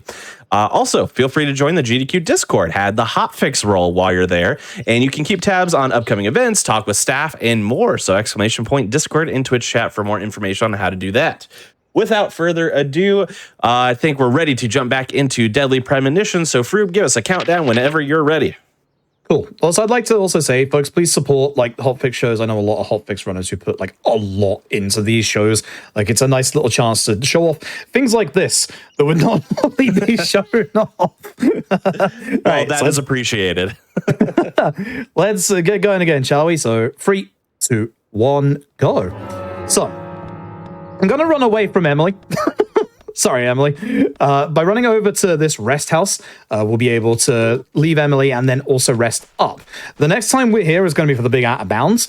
This is also, unfortunately, where the Sinner's Sandwich cutscene takes place. But to go fast in the speedrun, we're going to have to go a little bit past it, unfortunately. We want to sleep for 9 hours. Nice deep sleep, because this sounds good to me, too. Right? Puts us at around about 7 p.m. at night. The limit is 9 a.m. till 9 p.m. And again, that's going to take a hit on our hunger bar, but thankfully, we're going to the diner. Even though we don't have the Sinner's Sandwich cutscene, we do thankfully get given food here by the game. So literally, once we've gotten past that one little part of our hunger gauge early on, we don't have any issues with our hunger gauge for the rest of the run. Very clever routing for like these parts when we obviously get our hunger back, and we don't really sleep after this. Like, everything else is just, you'll see. Like, the game will give us our sleep gauge back, but we just don't really sleep. Also, that weather doll is the important item that we're just not going to get in the run. That weather doll changes the weather. I have just realized I have made a slight mistake. Uh-oh. Should be fine. I'll just have to do it again in the next... I can't do it in the next segment, can I? Are you open at this time of night? We might take a little detour real quick. I'll take a little detour real quick. We love a little detour. Yeah, the reason is because of the thing that happened before the break that I forgot about, where I can't buy the car from Lysander's. If I have to get it later, it's fine. It won't take me that long. When is Lysander open till? Really reaching into the knowledge depths of my head. I don't think he is open, but I'm gonna go over there just in case. Because I can get it now. It will save me a good chunk of time now. But essentially, I want a car. I'm going to run out of time because the next part of the game is fixed rain. I could have done it with the save section, actually. Yeah, I would have been smarter. Oh, well, it's fine. If I can't do it now, I will do it with the save section. I know exactly where to pick it up if this doesn't work. I think he's not going to be here because I think he's only till like 5 or 6 p.m. There he is. Hey, Lysander, how you doing? Perfect. Beautiful. So, Lysander deals with cars. We're gonna buy Quint's car. The speed is fast, and as you can see, the handling is difficult. Oh boy. So what we're gonna do is intentionally the game registers the last car that you were in as the car that is yours. So you have to get in Quint's car and you can hear the fantastic music. This actually worked out surprisingly well because that skipped an unskippable bit of dialogue that would have kept me busy. So this actually was a little bit faster than doing it the way that I was gonna do it. Back to the NG diner. I need to wait until 9 p.m. at night. So obviously we're gonna go back there and wait till obviously then. And again, if ever we need to obviously waste time in this game, we have a smoke. Reminder that smoking does kill, folks. But York does a lot of smoking. As Good you can reminder. See. Be very responsible, folks. So, as you'll see, clock in the top right, changing up there. As soon as it gets to 9 p.m., we're going to come out of this. And usually I'd walk up to the door, but I am doing this intentionally to show you, story-wise, somebody interesting is here. Hello, Forrest Kaysen, with his big red nursery truck. Interesting. Also, because of the break, there is a very small chance the game's going to crash here, so I'm going to make a safety save. Good call as well. Very smart. Yep, that can happen here. This is where we used to make our first save and quit previously with the old route, but now we do it in the next chapter. We should be fine. Yeah, we're good. It would have crashed at this point anyway. So you'll see now we're in Quint's car. You're now about to see how fast this is. Benefits to the police car. It's faster. It doesn't have a siren, so we don't have to hold like ZL the entire time. Downsides.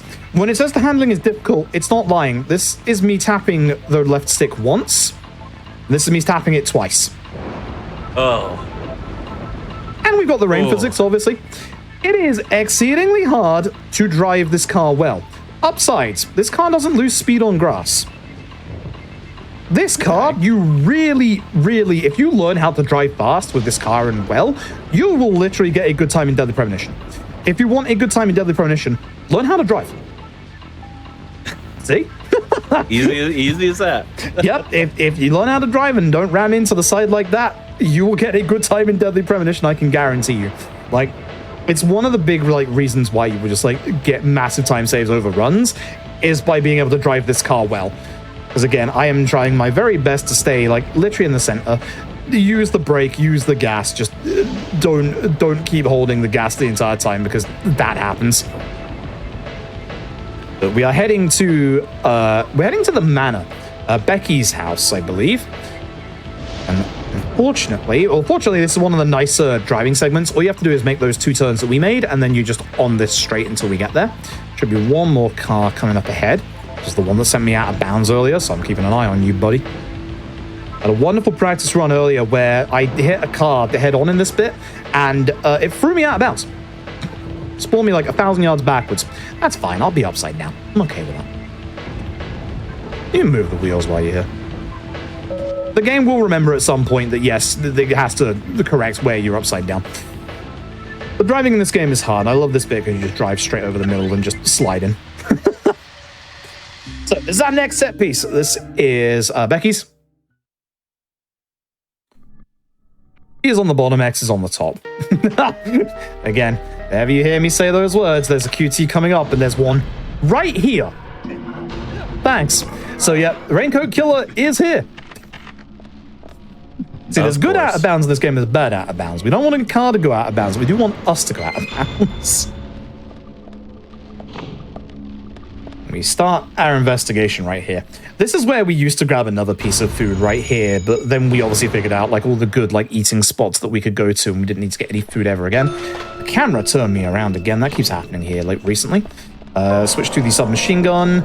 But this bit, the way that I remember to go through this bit is we normally go like left and right. We're going to go through like all the open doors as well. I'm going to reload here, even though it's a bit early because I would quite like a full stock for this next bit.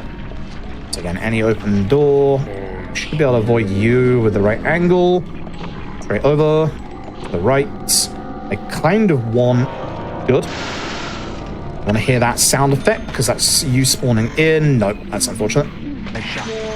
Sometimes you can get past them on the left. It's a very, very tight angle, which unfortunately it didn't give it to me this time. Wait. No, it is this way. I'm thinking of the next corridor. Again, there's a box on the left-hand side here that is breakable. I'm thinking of this corridor. We want to walk past this guy on the left-hand side. Then we want to hit this box. The second box is slightly destroyed. So is the third. We want to be careful in this room. There's an observe point we need here. It's a really small hitbox because you can just observe the vines on either side. So we get the reverse peace sign. We are going to get another weapon later on, by the way. We had like a while with the original route where some of us got the shotgun and some of us didn't, but we don't even get the set piece that has the shotgun anymore. Taking that for safety for the run for later. A small first aid kit.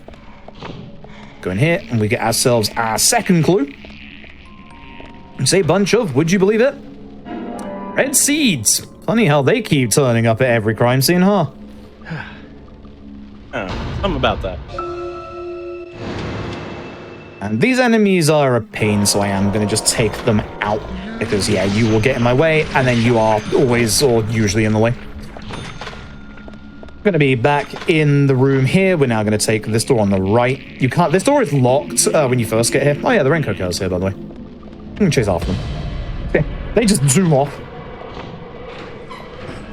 Now it is time for us to hide. Once again, it is a breath-holding segment. Both of these doors have literally, like, same amount of hold your breath segments. This door is just close to the exit. This is another lovely 2-minute segment. So this will be a good time to talk about something that, if you're an eagle-eyed viewer, you've probably noticed something has been happening to York this entire time. He's growing a beard. There is a cleanliness meter in this game. It's not like a bar or anything like the hunger gauge or anything like that. But as the game goes on, if we don't have a shave, we grow a beard. And if we don't have a shower, we become Stinky Asian. You will see the effects of that later. You would think it would actually drop the FPS when you see it in action, but it actually doesn't. Which is weird, because it looks like it should. We just gotta wait for the raincoat killer to start coming this way. That's why this one takes 2 minutes. And the exit door. No sense of urgency, this guy. Oh, if you look at his FOV, that door to the right is where we're leaving. That's why we're at this one.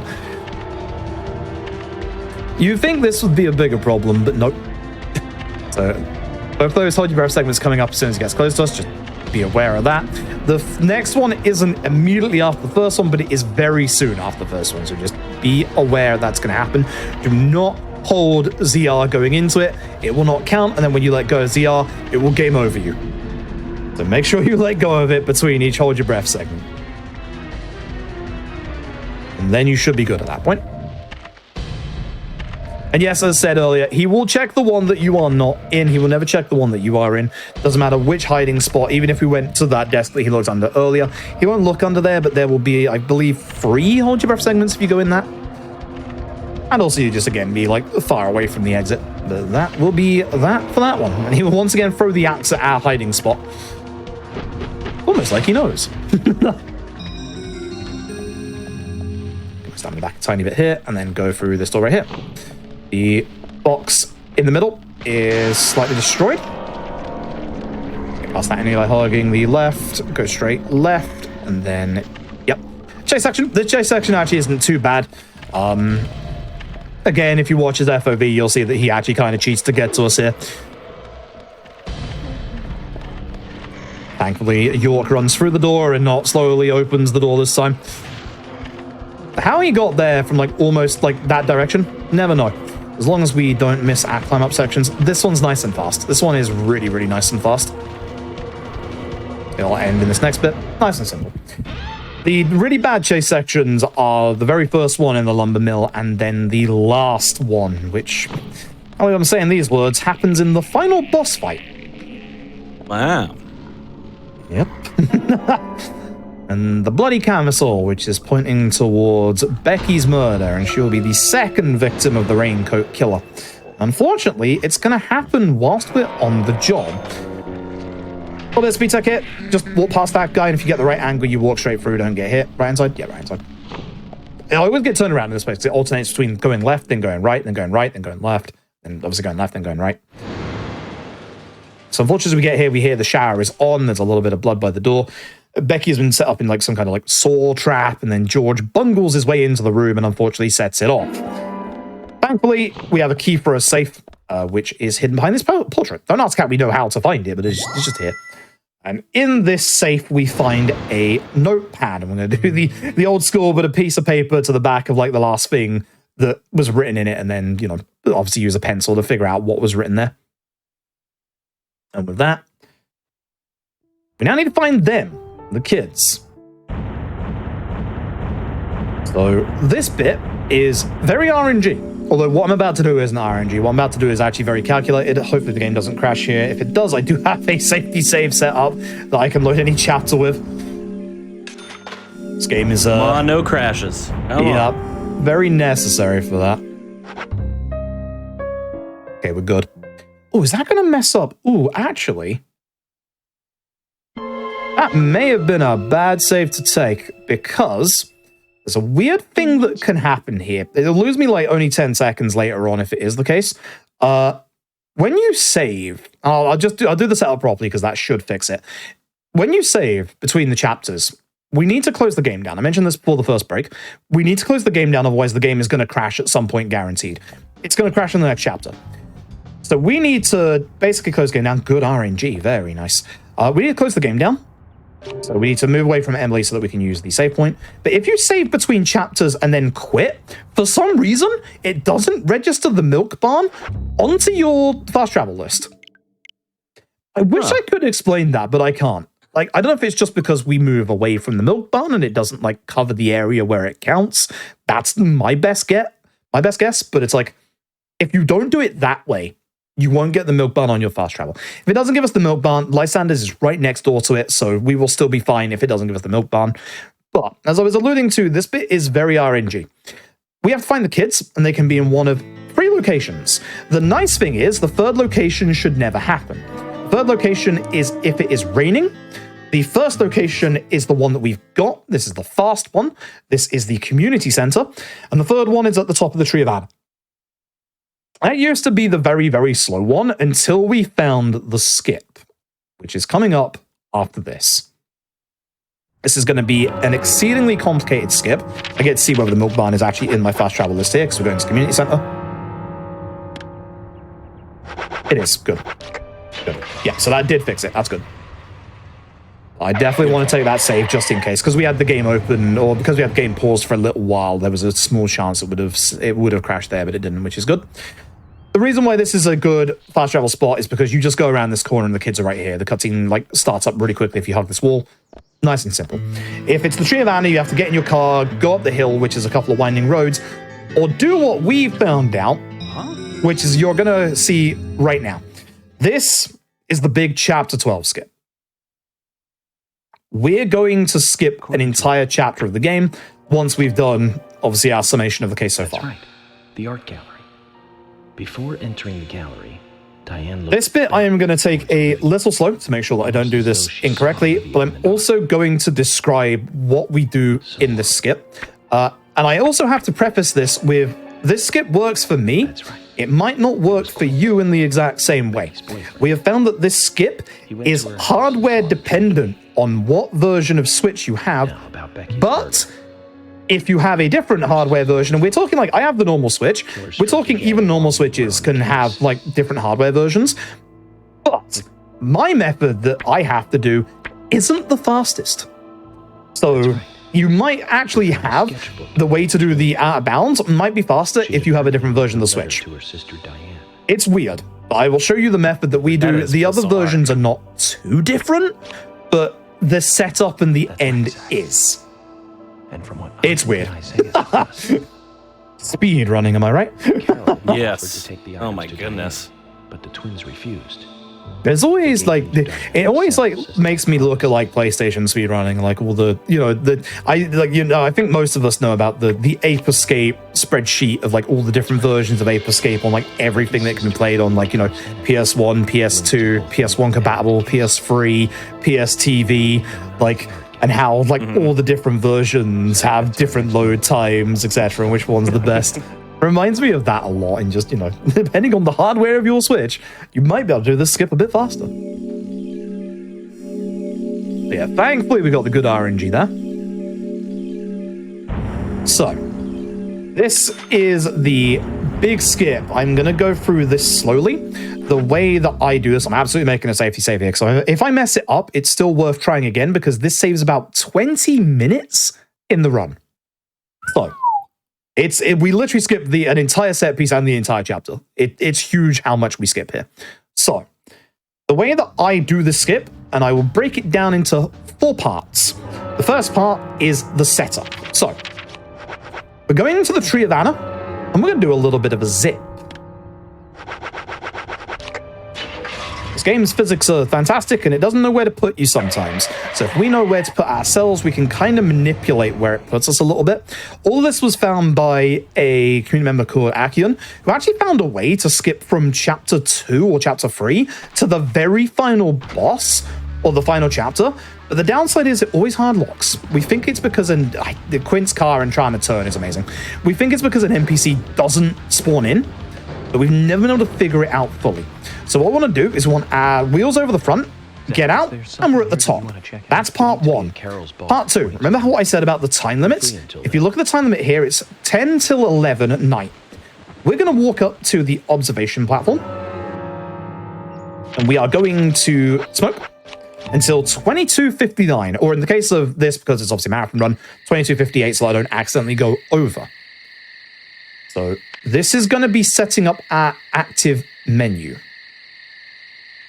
That might be too late. I gotta go fast. I got a Stinky agent. All right, that should be good enough, because we're at 22:59, provided that doesn't tick over in the load screen, which it shouldn't. Perfect. Oh my goodness, that was too tight. So, A little scary. That was very scary. I left that way too tight. So, as I said, this is one of those times where you don't get game over. The game is supposed to drag us to the middle of town. Slight problem. Where are we? Other slight problem. We have active menu right now. So, you have to press A every single time we interact with an item or a menu. A again. A again. A again. Do not press A here. You will hard lock the game. Patience.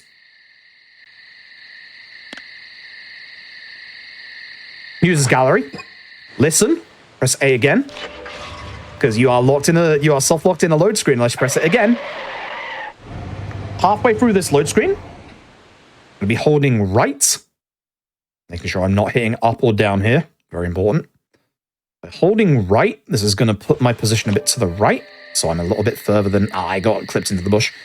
Further than George. That's the second part. That's getting to the Muses Gallery. This is part 3, doing the out of bounds. We want to get on top of these cinder blocks. So you'll see climb up and quit at the same time there. You want to press A. Give me a second here because I've actually got one doing. So press A to go in here. Up. A. B to leave your menu. This teleports our view to a different place. Move so you're on top of the cinder block so it says peak observe at the bottom. Wait until the world loads on the right. Now, this is why I have live split open. 5 seconds. 5, 4, 3, 2, 1. Extra marathon second. A peak. B quit. Walk through the wall. Do not go to the right. Hit this door on the left. You are now in the office with Diane. Right, I did everything correctly. Well, we are, What a but we're truth. invisible. And that is perfect. Go through the door, Well done. push the dresser, and the trigger for the end of the chapter is right here. And that is the outer bounds. I've just been here. Except it's not done. Remember when I said I split this into 4 parts? That was free. See by the background, Diane's supposed to be dead. In the speedrun timeline, she's actually still very much alive. Uh-huh. So I consider that good. I can't save here because that will crash the game. So I'll have to wait until the next chapter before I can make this safety save. However, part 4 is the important part. As this chapter loads in, we get given another conversation as to whether we want to go to with the sheriff's department to go to the Galaxy of Terror. In the old route before the Out of Bounds, 1, it would lose you about 3 minutes, so no. In this new route, it'll crash the game, so definitely no. But here's the problem. The game thinks that we are at Swery 65, the bar right now. We're not. To fix that, climb up, peek, things gonna look a little weird, quit. No, the Galaxy of Terror. I have now put myself in the correct position on the map. I am now going to use my radio, go to the hotel, and this is the moment of truth as to whether I have done everything correctly or not. This is one of the most complicated out of bounds that I've ever had to do in a game. And again, this method might not work for you depending on your switch. World record holder Tojimaru has the other method in their run because their version of the Switch does the quicker version. So if you want to see how it's done on the other versions, go to Toji's. Cutscene's fine, don't worry. Textures are slightly missing, don't worry about it. It's fine. That's right. We get a little case summation of everything we just skipped in the past 20 minutes. Very little time had passed since the crime was committed. Which means the criminal was still close by. So yes, once again, somebody else was murdered on the job. Not good. Horace Kaysen was the person we found in the basement. That's right. Kaysen. We followed Willie. Good dog. Oh, we did. Good dog. And it's a good thing we did. Yeah. Came out as Literally, Willie takes like 2 minutes to follow a path of blood. So we heard the sound of boots. Passing by. Nick was wearing boots that day. He's obviously our prime suspect. Forget the fact that it was raining heavily. He was wearing boots. He argued verbally with Diane about her plan. Okay, that part is But they important. eventually decided to go out drinking to make up. That is also important. The answer here is all 3 of them. Doesn't matter which one you pick, but unironically, the first answer is actually the quickest one. Sent in a report So too. we believe right now He found that a large Nick is the volume of raincoat killer. seeds in Diane's stuff. There's still an hour and a half of this run left. He ain't the raincoat killer. Again, wonder who could be at my door. No idea. As long as I see a cutscene with a chair in the background, I think we're good. That chair is usually the one that crashes on me if the out of bounds has failed. So as long as we get to the save prompt, we are good. Which after that, we should be very good. Go for the Galaxy. Oh yeah, we're good. We're good. Nice. Beautiful. Nice. Well done. A little scary how little time I left myself with the with the time waiting period there. I'm a little upset at myself for that. It all worked out. You did it. Just. But yeah, now hopefully you can understand why I was saying earlier. It's a very complicated out of bounds that I always like split up into 4 different parts so that I can remember what I'm doing in it, because it's exceedingly important to get right. We're back in the White Room. Go through any door. Doesn't matter. Like, it's just 8 doors. Once you go through 8 doors, then you can progress. Literally doesn't matter which ones. You go straight ahead. If you want, you go to the left, you go to the right. I'm just going to the right. Actually, I'm going to the left. After enough doors, here's this guy, who looks very suspiciously like somebody we've met. You notice the weird filtration system on the neck. That is indeed Harry without a gas mask. Which leads us to our next story beat, which is Harry. Thankfully, the game gives us breakfast with Polly, which refills our hunger gauge for the last time we need it. As far as Case is on the right, he keeps turning up. Now, what are the good things about the Out of Bounds? 1, we have skipped 2 of one of the most annoying enemies in this game, so we don't actually need the steel pipes that I was mentioning earlier to deal with them anymore, unlike the old route. And 2, it still considers Quint's car as my car, which means I don't have to run to the other side of the car park to be able to get Quint's car registered again as my car. we would have had to have done a story beat where we have to follow Nick, which that can break depending on which version of the game you're playing and how close or how far away from Nick you are. The Switch version, you have to be either ahead of him by 50 meters because of the way you spawn cars, or behind him by about 170. I'm so glad we actually skip all of that at this point. George is here. Hello, George. This is the easiest driving section of the run. We drive straight. There's going to be another one later on, but there's going to be a lot more like avoiding like traffic and stuff, but this is just drive straight. Very nice and simple. It's going to take us to the ever mysterious Harry. And speaking of, the fact that Harry owns the town, I alluded earlier to the fact that, my goodness, this car is so hard to drive. The fact I alluded earlier to, architects in this really? Really? Early Premonition. Early Premonition, everybody. I'll be more careful next time. No, I won't. Oh, no, I won't. Are you kidding me? I'm losing so much time. It had to be somewhere, right? Just on the easiest driving path, according to you. Yep. Literally, I cannot drive in a straight line. If you can, literally go on the side of the road. Like, look how my actual speed is not decreasing on the side of the road. Like, it's a lot safer because there's no telephone poles, there's no lights at all. Like, it's actually a lot safer just to be on the right hand side here. Ay. Now, speaking of frustrating things, this is Harry's mansion. We're gonna be back here a couple of times. This is Harry's aide, Michael. Michael really knows how to play a tune on this piano. Michael now moves, or more accurately, the entire mansion turns around. It's time for puzzles. Yup, this is the quotation marks feature of Harry's mansion. I'm gonna go into this room and get umbrella number 5. Into this room and get umbrella number 6. I'm gonna go across to the other side.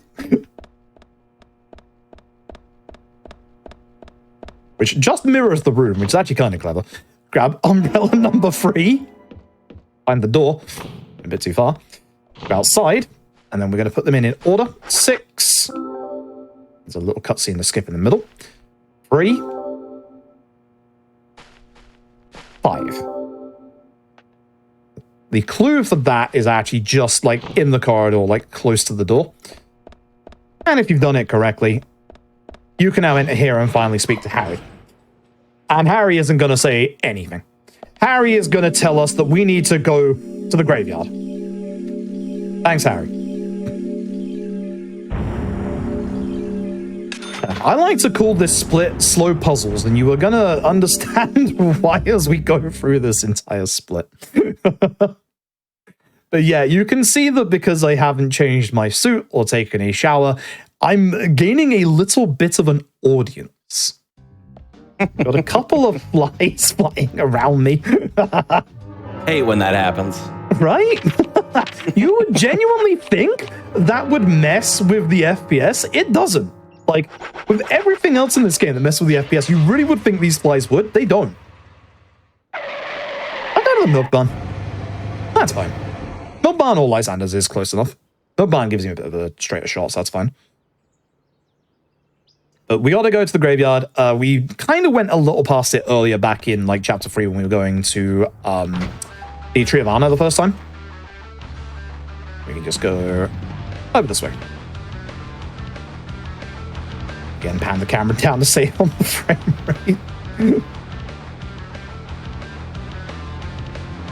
Ooh, that drift. Ooh. Yep.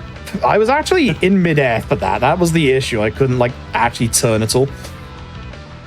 That's why I like doing Lysander's a little bit more, as there's one less turn to take. Literally, this car is just impossible right now. I have to chill on my driving a bit. Do not wedge that. Do not wedge that. It is so hard to describe how hard it is to drive in this car. It is very ridiculous. But with that, I am now at the graveyard. Took me a little time, but we're fine. You get some sick air with this car, though. It's really cool. Yeah, there you go. Okay, so this is the graveyard, and as you can probably see, there is a bunch of very red trees here. This is the alternate graveyard. Gonna be an enemy that spawns in ahead of us. This one will always be in the way, so I'm just gonna wait for them to spawn, take them out. Break this barricade, and then if I can do this fast enough, I want to take care of the enemy in the middle. Game? Yes. Okay. And then you can hopefully sneak past this enemy because I was a little too slow there. Literally, I can't sneak past them. Really? Wow. I shot. Now they're just trolling you. Yep. That is unfortunate. I'm going to have to be a little careful with my submachine gun ammo, which was already low to begin with.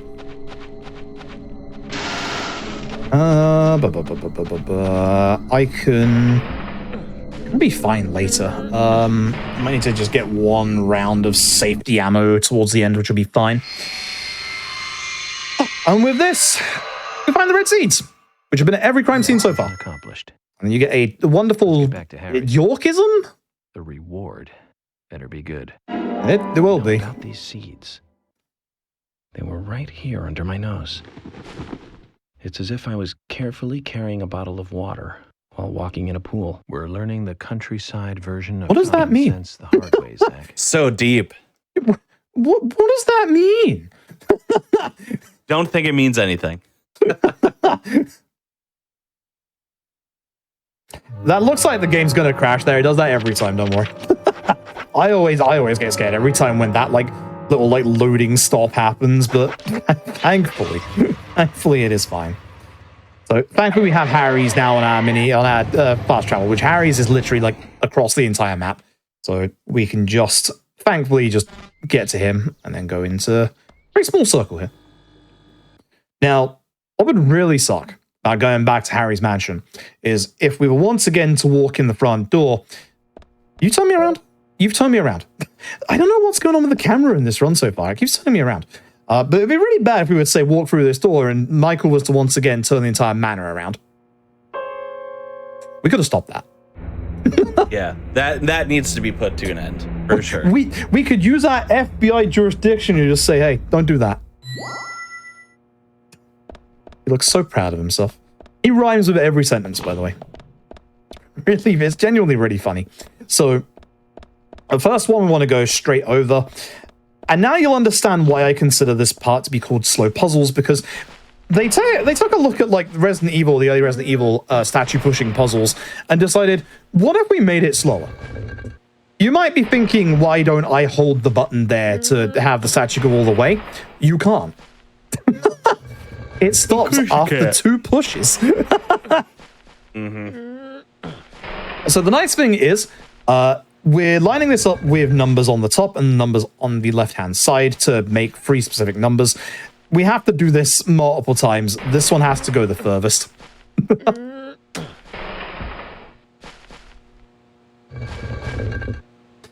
Yep. Horror game puzzles. They're either very, very good or they're like Deadly Premonition. I adore this game to bits, but these puzzles, they aren't great.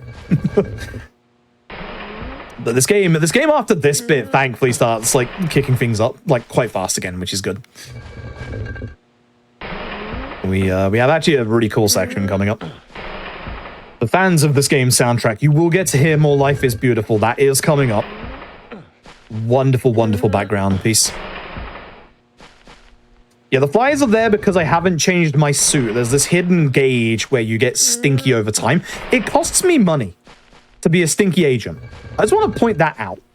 Oh. I don't know, push you twice.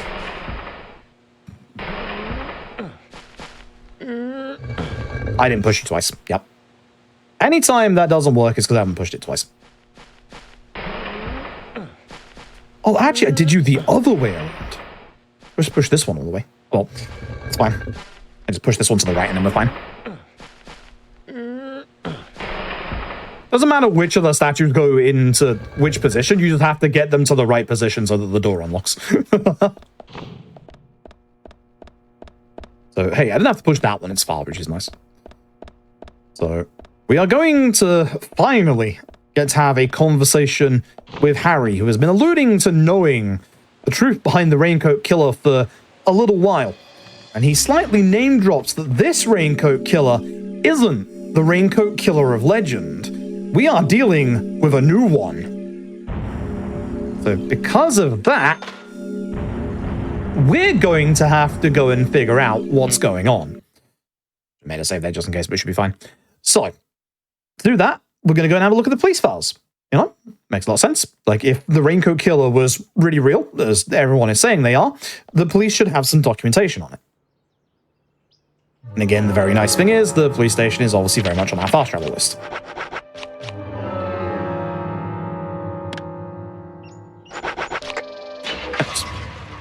Beautiful.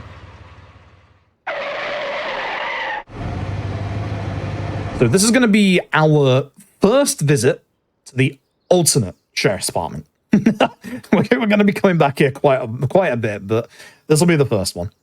That is also apparently a potato. It's not a potato I've ever seen before. Looks more like a coconut, but that's apparently a small bass that looks like a large bass to me. But hey, I'm just being picky. Yeah, I've never caught anything that big. Right? Small is a interesting one for that one. So we're gonna head forward. This one is the first visit, so I do need to go to the left.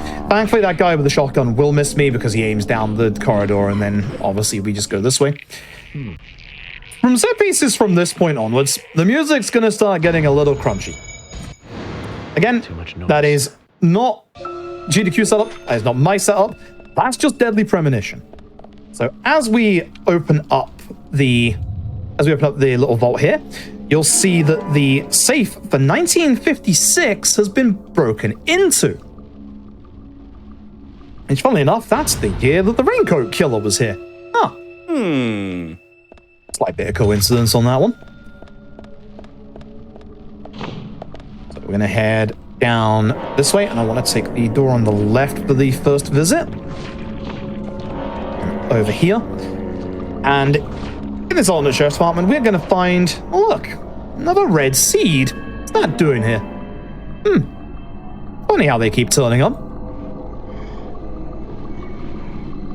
Again, we're doing profiling because this is also giving us the money, and it's a lot quicker than waiting for the timer to run down. So, out we go, straight over. Next time we're in this room, it's going to be a lot hotter than this. Oh, a little foreshadowing. Yup.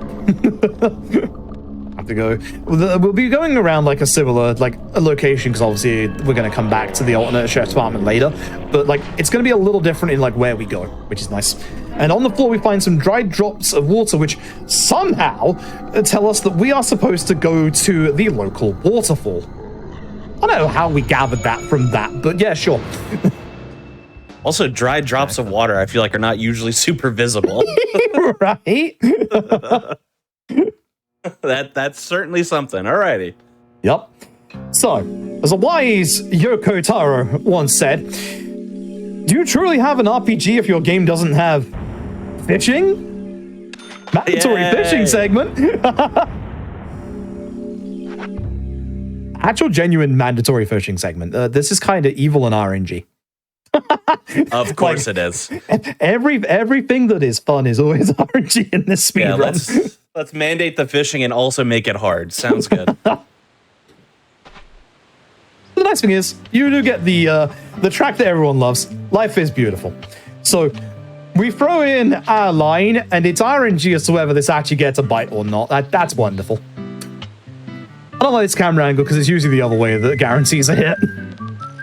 Great.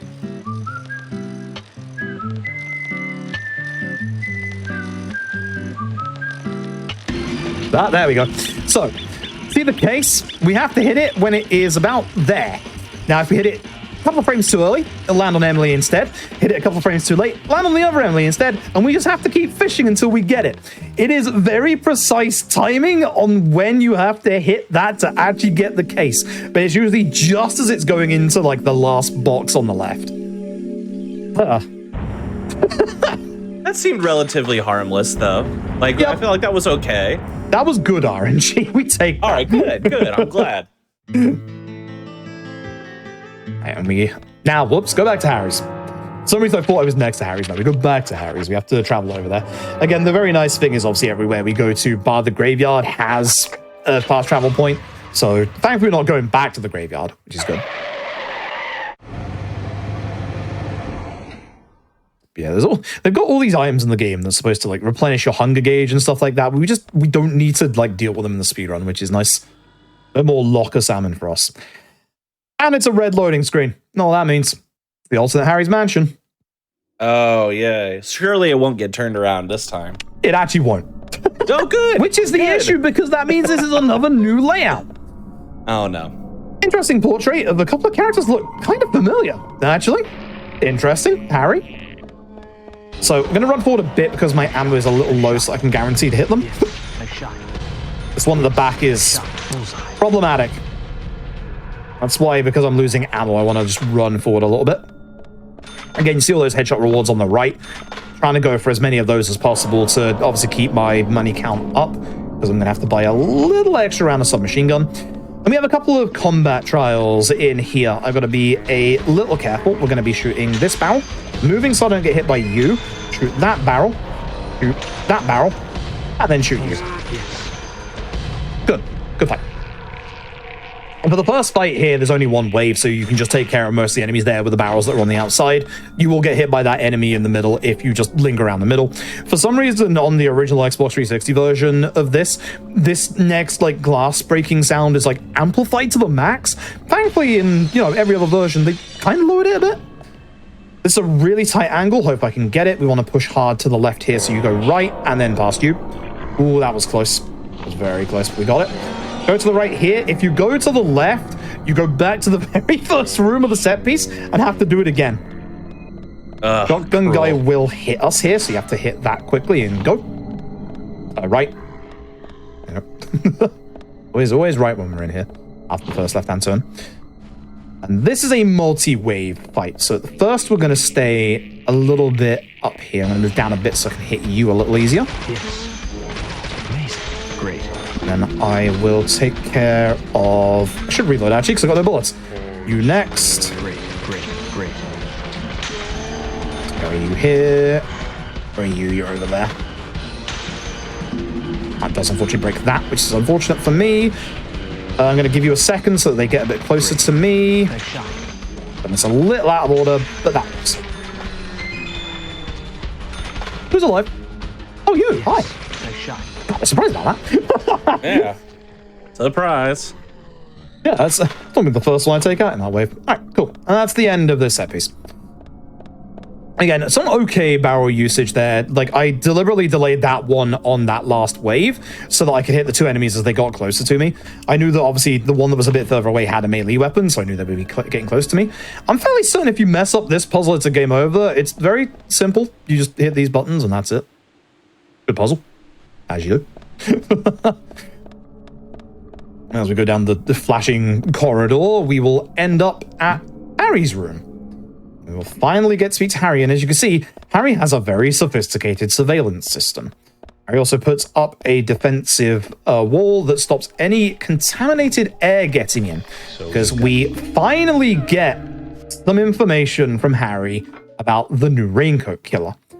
About how back in the 50s, I believe it was his father that was the original Raincoat Killer. And back in 56, a whole bunch of gas was being pumped into the town, and the bell was going off from the clock tower, and on the 13th bell, everybody lost their mind. It's very important for later on. And essentially, we learn now that there is a second Raincoat Killer, and we get a little bit as to why he is doing the things he's doing. He is trying to attain immortality. And unfortunately, as the plot goes, we find out that Thomas is helping the Raincoat Killer.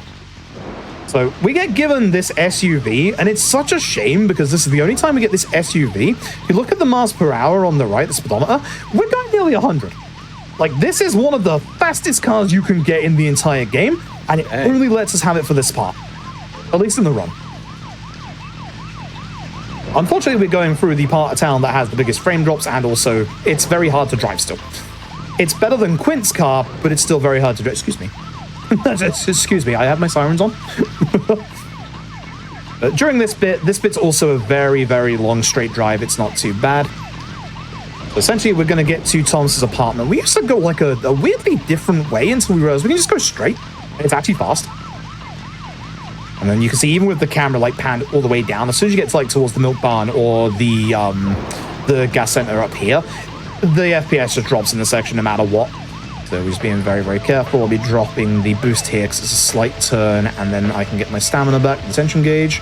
When we get to the other part of town, because the town is essentially split into kind of like two main segments, there's going to be a bit in the middle that like splits apart, and there's going to be like an obstacle in the way that I have to watch out for. Otherwise, this is just a nice straight drive. Very tense drive. This is actually a good time to talk about a bonus that we will get during this section that will allow us to get all the ammo that we need in the next section. We're going to be getting a bonus for long distance driving. And in this game, it's going to allow us to get all the ammo we need. But in Deadly Premonition 2, it's vital that we get the long distance bonus in Chapter 2. It's not impossible, and we should always get it because the set piece we have to get to is like kind of far away from our only fast travel point that's close enough. But we have to be very, very careful because in Deadly Premonition 2, and this is a wild game mechanic, you can go into debt between chapters. And if you owe money, you cannot carry on the game. Which is an actual, there's your long distance there. In Deadly Premonition 2, it's actually like a significant amount more than that. It's like, I want to say it's like $240 or something like that. In this game, it doesn't matter that much, but that will help, hopefully, if I've been like missing shots and stuff, get me to the money that I need for the ammo coming up. But in Deadly Premonition 2, if you don't specifically go after items dropped in set pieces, then you will not have enough money to carry on the game. Which is weird. Like, what a wild mechanic. Yeah. And you know what the best part about it? We've been speaking about this for a while. I'll speak about it in a little bit. Stinky Agent actively hurts you in Deadly Premonition 2's run. Because it stops NPCs from talking to you. Too much noise. As it does in real life, everybody out there. So just keep that in mind, okay?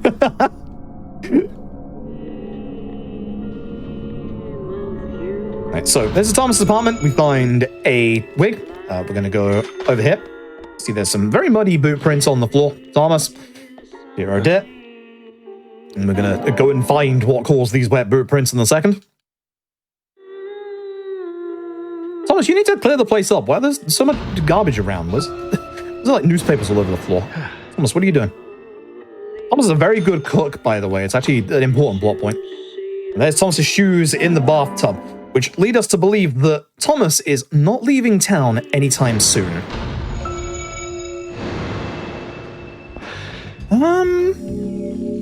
This would probably be the best time for the next break segment. Okay, sounds good.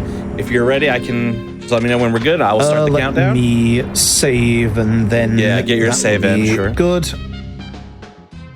Okay, we have to sit through a small cutscene first, and then yeah, this will be a good place because the next time will be in like 15 minutes, so it's probably the best time. No worries. Works for you, works for us. Zach, do you think they heard what I said? 5 FPS, George running away there. We can't skip this cutscene. Once again, always comes back to movies. That gives us plenty of time to find a way to view the bonus footage. We are now in the alternate Greenvale, and we'll be able to pause right now.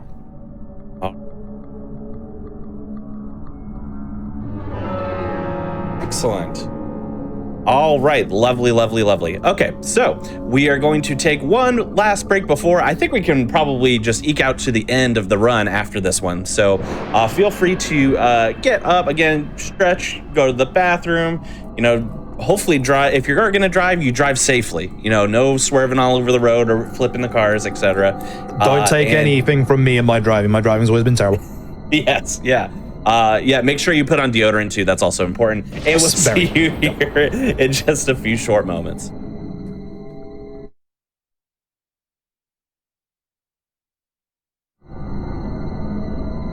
Okay, welcome back to Awfully Silly, everyone. If you're just tuning in all through the month of October on Awfully Silly, we've been doing some silly, spooky runs.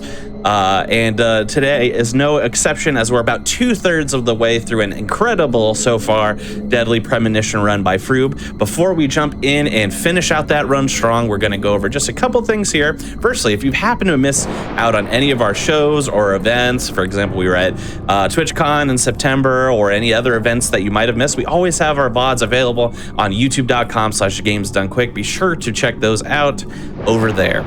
Lastly, your subs, Prime Gaming subs, gift subs, and bits cheered on the GDQ Twitch channel help support Games Done Quick Hotfix. So if you're somebody who tunes in regularly or really enjoys watching speedruns of any kind at this point, you can subscribe to our channel. That gives you access to our emotes and allows you to chat with other subscribers during the replays that we do of these shows as well. So if you can, we really appreciate your support.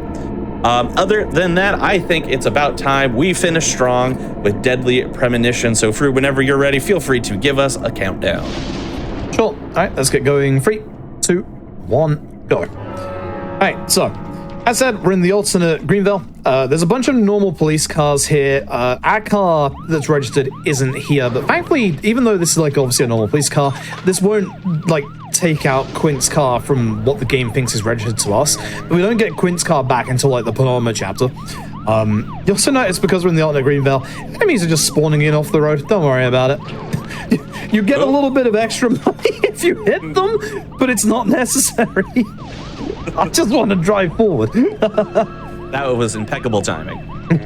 It's like, I don't mean to hit these people, I promise. I'm just driving. They also do drop ammo and stuff like that, but it's not that important. Speaking of spooky horror stuff, here's a ghost. It's the ghost of Anagram, who's running that way. So, in this bit, the ghost of Anagram is trying to lead us somewhere, and you might notice that I'm leaving town. There she is. I'm gonna go this way. It's a spooky ghost. I don't want to follow no spooky ghost. That's terrifying to me, honestly. Like, I'm scared of spooky ghosts. I'm scared of birds that try to murder you. Those are birds. They do a lot of damage if they hit you. You haven't obviously guessed, this is SpeedTech. Running away from the ghost of Anna actually enables us to get teleported forward, which literally saves us time every single time. So I'm essentially running away from the direction that she is facing in the first place, and that's making it so that we can just run away. Great SpeedTech. Fantastic. Fantastic. So this is the main theme of the game. This is literally called Welcome to Greenville. It's a good song. Like, the vibes of this game are immaculate. Might be a little rough around the edges, but the vibes of this game are fantastic. We make 2 laps around this little part here. You get to see that there is a lot of general marts and general stores in this very small town. But once we get to the Galaxy of Terror, that's gonna be our next location.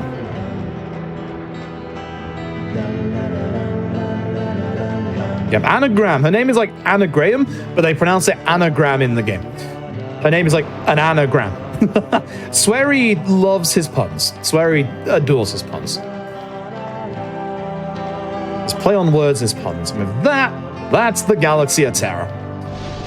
Even though, yes, we bypass it the first time, you have to do 2 laps.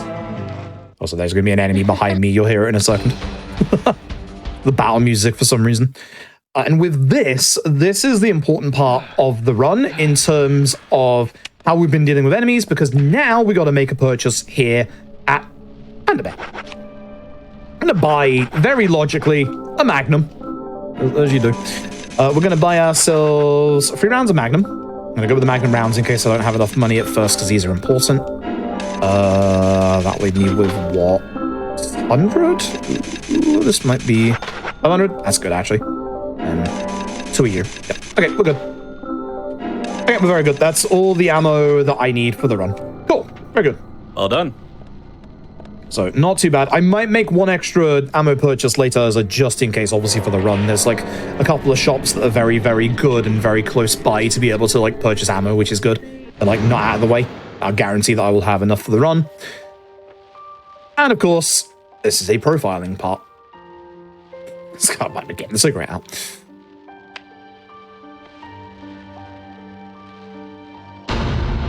So, we believe that Thomas is here. So, this is where you can hear the background music is getting a little crunchy. The later on in the game we go, the worse it gets. Again, that's not on your end. That's not on GDQ's end. That's the video game. There is nothing we can do about it, I'm afraid. This is a weird chase section. Again, it's not too long, but there's going to be some very weird things in this bit. Again, there's going to be some bits where you'll probably think to yourself, York, you could just walk past that. No. Please do not apply logic to the chase sections. It does not exist. Especially with the next part that's coming up. Literally walk past that or just shoot the box. There's the Raincoat Killer. They could also have walked past the actual, like, dummies there, but they didn't. Now, unfortunately, as you can see, Raincoat Killer has caught up to us. Oh no, we're in trouble, right? Why? Mm-hmm. Wow. Don't worry. Take your time, buddy. Take your time. Why? This is an amazing game. Also, he hacked because that's not the door to get to this room if you look at the actual logic of how this room is laid out. As said, this guy cheats. This is the door we want. It's another hold your breath segment. Oh, yay. Our favorite. I think this is the last one. Yeah, actually, this is the last one. So that's good. This one's like 2.5 minutes, unfortunately. But yeah, no. This game has a lot of charm. This game, like, you don't get to see a lot of, like, the really, like, cool cutscenes and stuff, and, like, the vibes of what this game is from a speedrun. You get a little bit of it, obviously, like, you saw some of the cutscenes are, like, obviously, the FK in the coffee, which I didn't mention at the time. That FK in the coffee scene that you can't skip, it's actually plot relevant, and it's very important. It's going to come up again.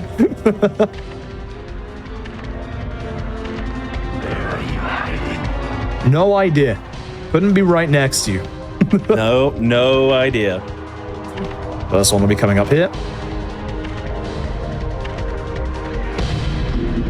And make sure you hold it. And let go of it between each hold your breath segment, otherwise it will glitch out and it will cause you to get a game over.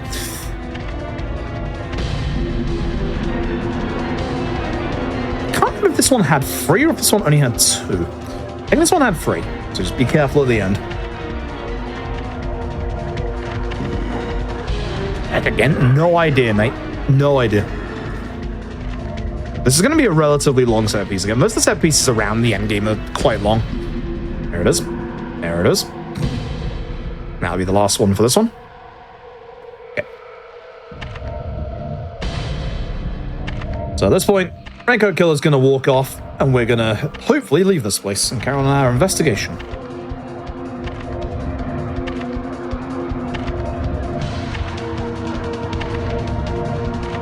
Just going to check below the table first, obviously. There's only like 2 hiding spots in this entire room, and he only checks the one of them. Yep, and we couldn't be in the other one. No way. No way. Always gets very angry afterwards as well. And with that, we can leave. I'm going to get my attention back a little bit. Leave via this door, and then straight to the left, then Zach, left again. We find Deadly Premonition's version of Marauder Shields. This one enemy right here, middle of the room, protecting the way out. B is on the bottom, X is on the top. Once again, every time I say that, it comes into Def QTE.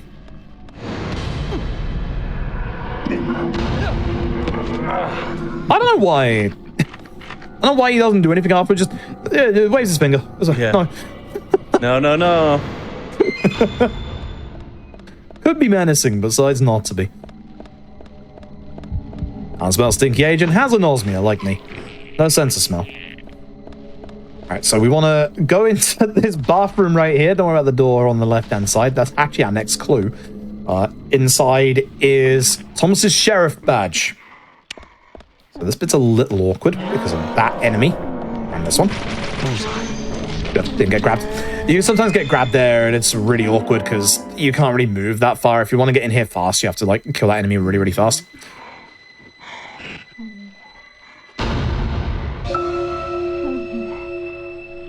We run out here, we can just get into the cutscene and that'll push us next to the enemy, and then we just run forward. Very nice.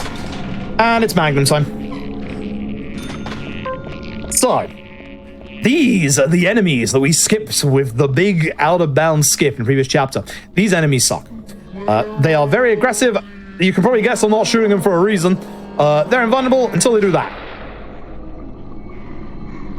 And it is a little hard to shoot them at times. Depending on how close you are is how long you have to avoid this. In the original Xbox 360 version, they make a noise like a dinosaur. When they do that attack.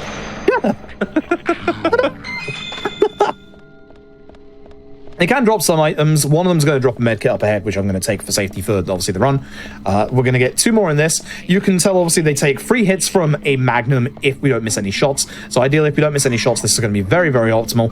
It's actually a little hard to hit them from certain angles, so you do have to be careful. But the closer you are, the more aggressive they are in trying to attack you. You see, I always take a step backwards here, so I have more time to avoid that and not take any damage. And then just walk back into place for the next hit. Reload quickly, because the next enemy faces the other way.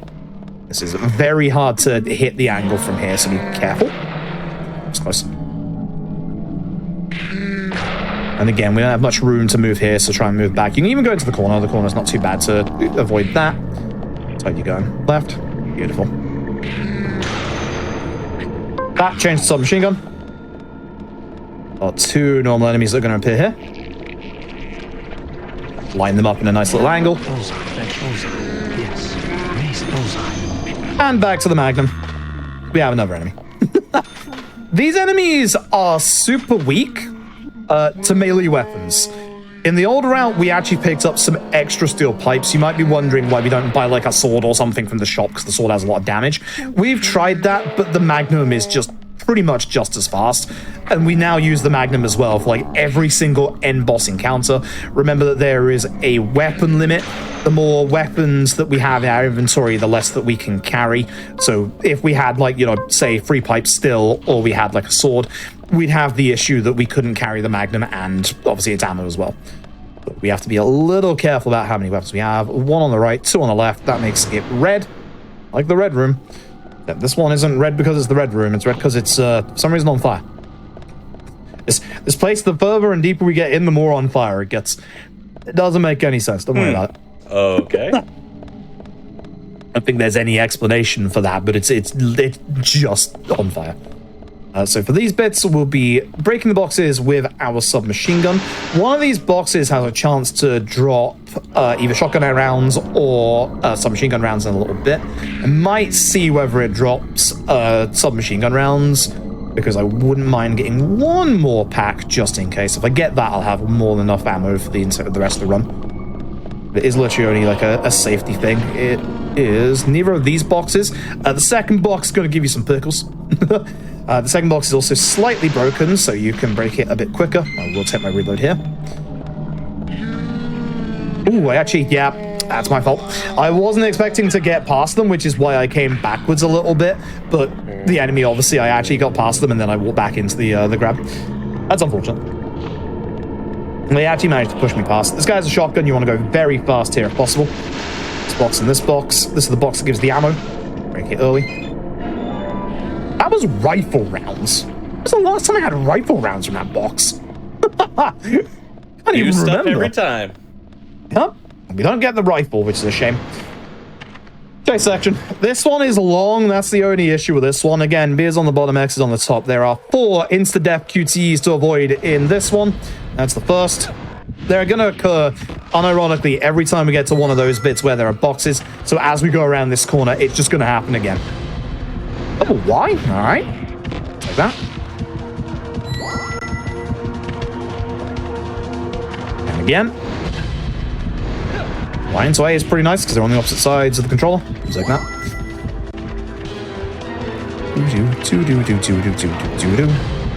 Okay. There are other buttons on the controller game. I do like it when it doesn't try and like change things up too much. And you'll now see that he tries to throw his axe and then decides to walk through that door and get stuck in this like very small, tight corridor and not move too fast.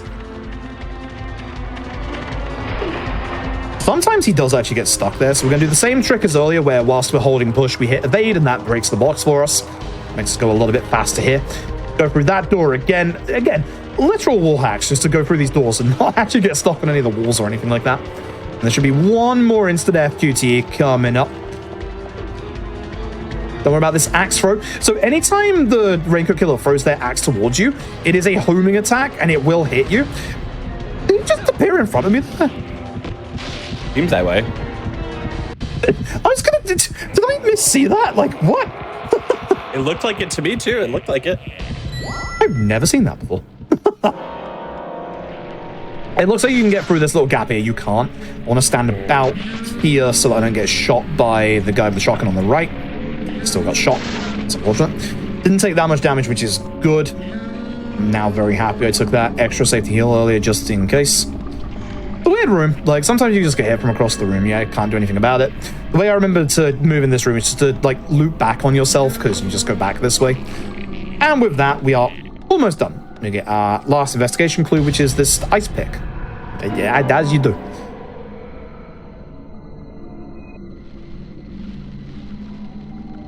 Not quite done with this set piece just yet. We have one last spook to get through. Huh?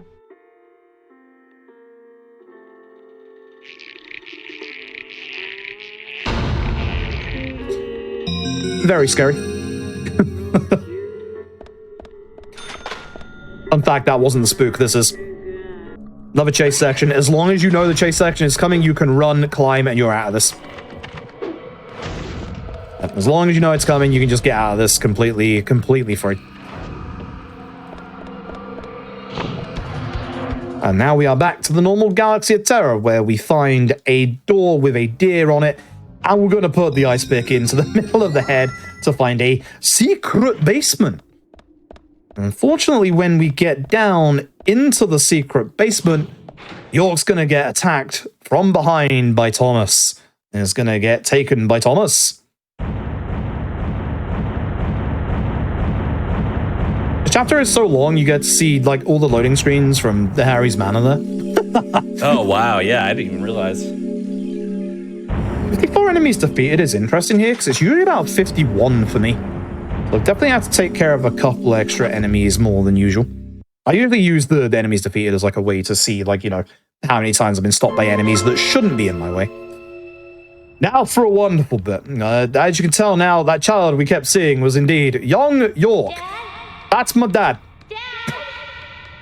Come on, boy, or it'll be too late. You're wondering why he looks a little weird from behind? He doesn't have a face. Don't worry about it. Like, literally, the top half of his head doesn't exist. Don't worry about it. You'll see him later when he looks like that. This bit's just, this bit's great. I call this bit in my splits the 15-minute cat jam. And you're gonna understand why in a little bit. Deadly Premonition is a vibe. This bit is, well, it's a vibe. Okay, I'm here for the vibes. Dad? I'm very glad. So I'm going to need some help with conversation coming up. If you haven't already obviously noticed, Dad keeps repeating, come on, boy, or it'll be too late. Come on, chat, or it's going to be too late. What's going to be too late? I don't know, but we better go. Now, as you can see, I've been holding forward the entire time, and you're probably thinking that's not optimal movement. You're probably noticing right now, as we're close to our dad, he has an invisible force field around him. There is no reason to do optimal movement here because you will always catch up to your dad and you can't get past him. Behind us, the whole pillar of like immovable vines is also growing, and I hope you like this because this is lasting for like another minute. You can see a glow faintly in the distance in the middle of the screen. If you're going for 100% completion in this game, that is a collectible that is only here. If you do not get this collectible in this bit, you got to replay through the entire game again. Where did Dad go? He's There's gone. Dad gone. He's still invisible, by the way. I still can't move faster than this. Dad? But wait. Come on, boy, or it'll be too late. All right, he's still there. He's still here. His model just goes invisible. As we're running by, here is a trading card of our dad. Thanks, Dad. Now I have to actually move left and right. Now we can actually move a little bit faster. This is how you know you're at the end, because when you start moving left and right, this is actually the very end of it. Like, this bit's it's just here. There's the only symbolism is obviously York trying to catch up to his dad. That doesn't really go anywhere. No. So, with that, it is time for the game's second playable character. Oh boy. Ooh. Yup. That's a twist for you. It is, of course. And the load screens are kind of long. They ruin my jokes and my build-up. Yeah, they're ruining the timing. Unfortunately, it's not Deputy Willie. Even better, it's Emily. Emily is our second playable character. And there is actually stuff we need to talk about with Emily. If you've got a good jam emote, by the way, get it out now, because we're going to be here for 10 minutes. Don't worry about this marker that's just in the middle of the road. That was supposed to be the Nick chase, but because we skipped the entire chapter where that Nick chase was supposed to happen, it just stays there. Doesn't break the game, it's just there. But I hope you enjoyed this music, because it's going to be here for the next 10 minutes. Good music. But we are following Deputy Willie, who's not exactly a police dog, but Deputy Willie is on the scent of York to try and find where York has been taken. Spoilers, it's the clock tower, and it's literally over that direction. Which is why we're going this direction. From the bit we skipped earlier in Chapter 12, Deputy Willie doesn't exactly have the best sense of smell. Thanks, Deputy Willie.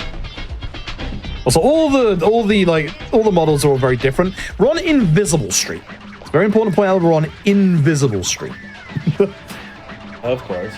We get to see the wonderful sights and sounds of Greenvale, those trees, and this house. This is obviously the Grave Tender's house. Bunch of dead trees, some gargoyles over there. No one's around right now. Also, joke's on you, we weren't on Invisible Street, we were on Invisible Street! Why they didn't take the model from Invisible Street's, model and put it on this one, but he's made another one and called it Invisible Street. Yeah. This game is great, it has charm. I love it. Oh, dear. Now, we do have that one little issue that we talked about earlier in the game is going to crash. It is going to guarantee crash in the next chapter if we don't do something about it. Thankfully, we can do something about it during this segment. Now, the funny thing is, we're following Deputy Willie, so you think that Deputy Willie is, the NPC that we have to follow here? No, it's Kaysen. Oh, I'm getting a bit tired. I should just rest my arms a little bit. Ugh. Thanks, Kaysen. Appreciate you. What a pal. What a pal. Yup. A little bit of a trigger warning here for slight abuse coming up. We're going to get a little bit of backstory on Thomas. So if you're a little afraid and you don't want to hear about, obviously a little bit of abuse, go away for just this cutscene and you'll be fine. But as you can see, we are in this place, and here is Thomas. Thomas was hiding at the Galaxy Terror, as you know. I love Thomas as a character. Thomas as a character is deep, absolutely phenomenal. But this cutscene shows off everything that Thomas is going through. Should take off. And as York's about to say, Thomas is a good cook. Thomas's biscuit is actually one of the best food items in the game. It's great. With your cooking, I know you do well. Why, thank you, York. You're so kind. Unlike him. If I had someone like you, things would not have... Thomas is obviously very openly gay in this game. Remember earlier? Tattoo. Saw it for a second there. Love G. A long time ago. So Thomas has a lover that does not reciprocate their feelings and does slightly abuse Thomas back. Pretty much at the same time. Thomas is a really, really deep character. I absolutely adore Thomas's character and the characterization that Thomas gets over this entire game. And it's just such a shame. Like, Thomas is a fantastic character. But these bits are going to drill one thing into you over the next 10 minutes. As Thomas says, you better not be falling in love with her. The circumstances.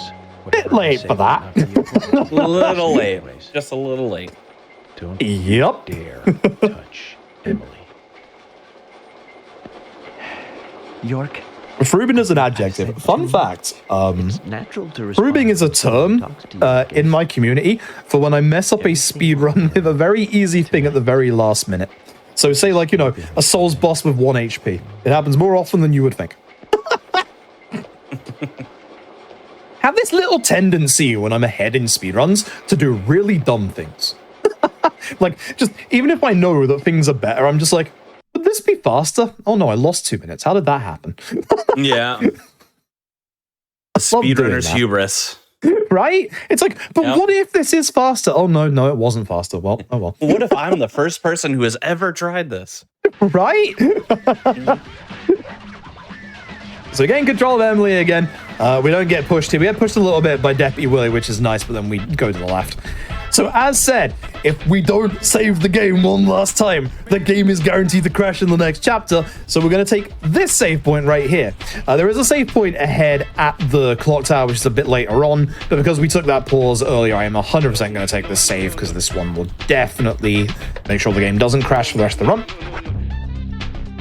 And as always, we'll close the game down. Yeah. This is something we just have to do in Deadly Premonition. It doesn't matter which version of Deadly Premonition you're running, be it the original Xbox 360, PS3, Switch, or even the PC version if you can get it working.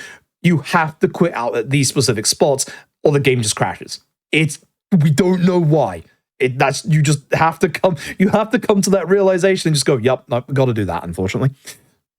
But thankfully, it doesn't take too long to obviously get back into the game. This is a good part, actually, to talk about the differences between the versions of Deadly Premonition, because obviously we're just running around as Emily for now. With the different versions of Deadly Premonition, the best version by far, if you can get it to run, PC version. The PC version, I don't think we know if the Out of Bounds works on the PC version, because I don't think anyone's got the game to run long enough. Like, in terms of, like, our runners at the minute, I don't think anyone's managed to get the PC version to work that far. So I don't know if we know whether the Out of Bounds works on the PC version, but PC version has a solid, stable frame rate, which none of the other versions of Deadly Premonition have. And it also has one of the best feeling driving out of all the versions that have all the different driving to it. The PS3 version is ideally the version you don't really want to go to. That run has not quite as bad frame drops as this version, but you have a really specific 20 to 25% chance that any door you walk into, you can fall through the world. Great. Good version of the video game. Lovely.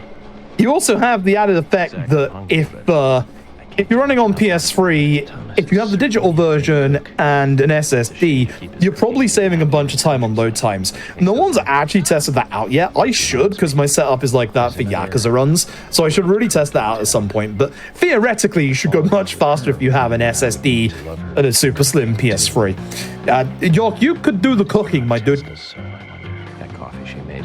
This isn't it, York. You could really do the cooking, my dude. So yeah, in the cutscenes we didn't see, Emily made some very potent, strong coffee, which York wasn't a fan of, but as you can probably guess, as I said, during these bits, the game is going to ram home to you that York is falling very much in love with Emily. That's what the plot of this 10 minutes is. The Xbox 360 original version runs very well, runs very stable. The Out of Bounds doesn't work on it. You get stuck in the ceiling in the art gallery if you try to do it. So, yeah, you get, with every single version of Deadly Premonition to run, you get, some bonuses, you get some benefits, you get some things that just aren't that great. But also in this bit's actually kind of cool. Just to point out, this little real estate here, Rainy Woods. Rainy Woods is actually the code name for this game when it was in development. The Japanese name for this game is Red Sea Profile, and obviously the Western name is Deadly Premonition. But when it was being developed, it was called Rainy Woods. So there's a couple of references to that here and there, which is really nice. For these bits, as you can probably tell, the trigger for all of these cutscenes is Kaysen and Deputy Willie. Very important we call them Deputy Willies. Deputy Willie. So yeah, ideally, like, we just do the Switch version because the Switch version, like, ease of access-wise, you don't have to mess around with files like the PC version. I've had so many issues trying to get the PC version of this to actually just even run. I can't get it to start on Windows 11. On Windows 10, I had to go to every individual movie file in the game, tell it to play on Windows Media Player and make sure I had a specific video codec, otherwise it wouldn't get to the title screen, and even then the game wouldn't begin after that until I changed a bunch of settings. I'm fairly certain one of our runners, Maxi Loebs, obviously good friend and also very, very good horror speedrunner. I think in the SLC community forums, they actually posted a big list of things that they changed to get the game to run. So if you also want to play this game casually, I'd highly suggest you go there and have a look if you want to get the PC version. Emily Jumpscare. This game is fantastic. Like, you can get the vibes from these cutscenes as to what's going on and the vibes of it. But essentially, yeah, like the different versions of this game, like either like somewhat okay or like not too great for like speedrunning, but at the very least, the 360 version, even though the out of bounds doesn't work, is very competent and exactly the same pretty much other than that. The 360 version on Series X is a little different. The follow Nick segment, which we obviously skip in this version of the game because we have the out of bounds, that sometimes doesn't work. Like, it will either work or not work. It's just RNG if it works or not. So your run could just die there, unfortunately.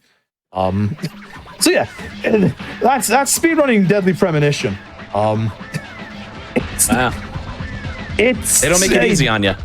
Yeah, it's a whole bag of tricks. And again, there's nothing wrong with obviously like any of the versions inherently. If you can get them to run, or like that's the only version you got, completely fine to run. We just have the Switch version, the default version, because this is the one that everyone has done like the most work on.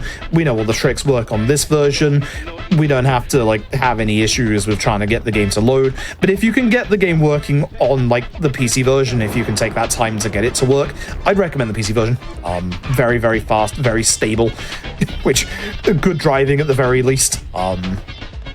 And obviously, like, mouse and keyboard for aiming and stuff like that. The PC version of this, if you can get it to work, is very, very good.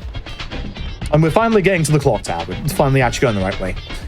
I'll mention very briefly, this bit is redone in Deadly Premonition 2.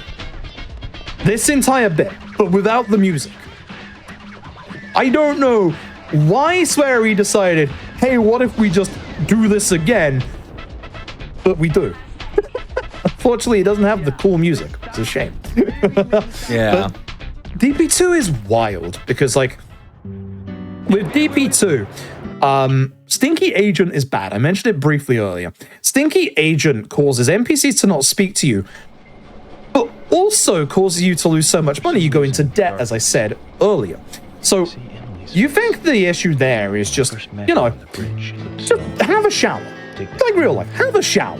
Become less stinky. Yeah, you can't do that. Oh, why? Of course not. Your shower is broken by a side quest. There are these 7 orbs or balls you have to get in the game that allow you to get like a cool like bonus. And one of those balls is in the pipe of your shower, breaking your shower. To get past it. And this is the weird thing about Deadly Premonition 2. The game starts on a Tuesday. The reason why that's weird is because at one point in the run, you need a specific item that is only sold on a Monday. And the more you stay at the hotel, the bigger the bill you amass is. And then with the bill from Stinky Agent and the fact that no one will speak to you, causes you to be unable to continue the run.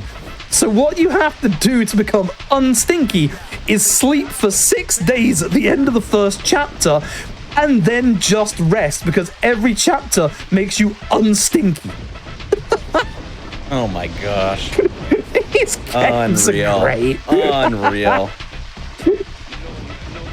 I love Deadly Premonition 1 and 2. I agree that 1 is a bit more of a cult classic. I like 1 a little bit more than 2. But there's still these like little things that affect Deadly Premonition 2, which rules are completely different for that. If you want to run Deadly Premonition 2, PC. The Switch version got a nice little patch to like fix the performance a little bit, but PC runs at such a smooth 60 FPS. It's beautiful. Like, the rules are completely different. Watch out for glitching into the floor when you're using the skateboard, though. The amount of times that's happened to me is ridiculous. And with that, we get to the clock tower.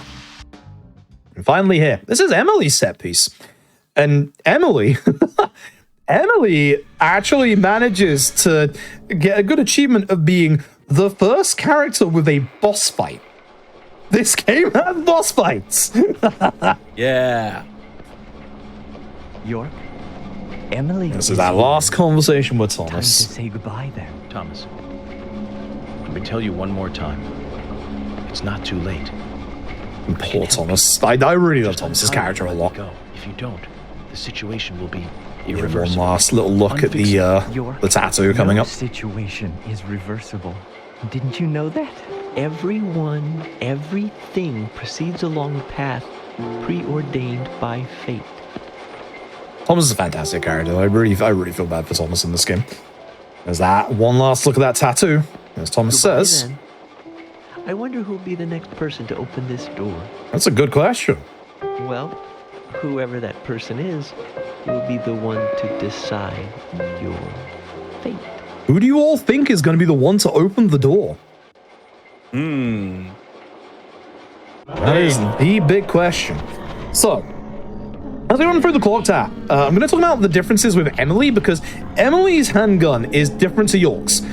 It holds 3 more bullets, and it has a little bit more power. Emily is actually a lot stronger than York is with a default handgun. We can't get any other weapons for Emily. Nice dodge. That one's hard to do. We can't get any other weapons for Emily. It's just the pistol, which will do for this part here. There is one enemy, I believe it's this one. Yep, that is usually in the way, so we'll get rid of you. Remember to get that last hit in. And hopefully, yes, good dodge, good dodge. You want that one to dodge towards you, because then you can just move to the right of it. Emily is fantastic. Emily is actually like really good. You will get Emily's gun after the segment. You're usually in the way, so I'm just gonna take you out. 11 bullets is gonna be good for starting this boss fight, so that's good use of ammo. So Emily shoulder barges every door, which is really cool. There's a save point here if you need like a little bit of healing, blah blah blah. We should not need it. This is a very hard boss to do fast. So this is like a good test as to like how good your aiming is. That boss fight is, of course, against Thomas. Now, if we can go fast here, we save a whole bunch of time. So, have a good angle there. You're jumping already, Thomas? Gonna reload before phase 2. Okay, phase 2. So with phase 2, we want to take care of Thomas before Thomas jumps to one of the hooks. Thomas jumps to one of the hooks. That's pretty bad. That's fine. I didn't get the Toji glitch. Good. Okay, that's an okay fight. Ideally, I wouldn't have had the hook to deal with. But that was a decent fight otherwise. As long as Thomas doesn't jump to one of those hooks, you don't get the death animation until Thomas gets off the hook, which can take about 20-30 seconds. And of course, a spooky ghost has opened the door. It's of course Deputy Willie. So anyone who said Deputy Willie, congratulations, you're correct. Wasn't on my radar, but I love it. Are you here with your owner? And there we go. We now have control of York. And this is going to enter us into the end game at this point. So at this point, the game is throwing all the clues it can at you as to who the new Raincoat Killer is. And the biggest clue is, of course, Love G. That's pretty good, huh? I've made splits running in the background for this. I actually just saved almost a minute, which is wild. Wow, I saved that much time there. Yeah, that's actually really wild. I was not expecting that. That is not the best Thomas boss fight I've ever had. I've had a Thomas boss fight where I've literally not missed a shot, which is wild. But that cutscene right there, that's the one that crashes if you don't close the game down. And now this is the second visit to the alternate sheriff's department. This one is nice and easy to remember because we're essentially going to reverse what we did back in chapter 3. So we're going to start by going into George's office and then heading backwards to try and find some of the other keys that we need to get through this place.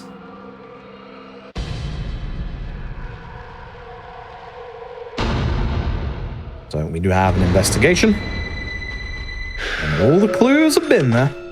As we go into the office room, we find the ghost of Anagram. Hello, Anna. It's been helping us out this entire game so far. Head over to George's desk, where we find a key for a hidden room. It's all the hunting trophies.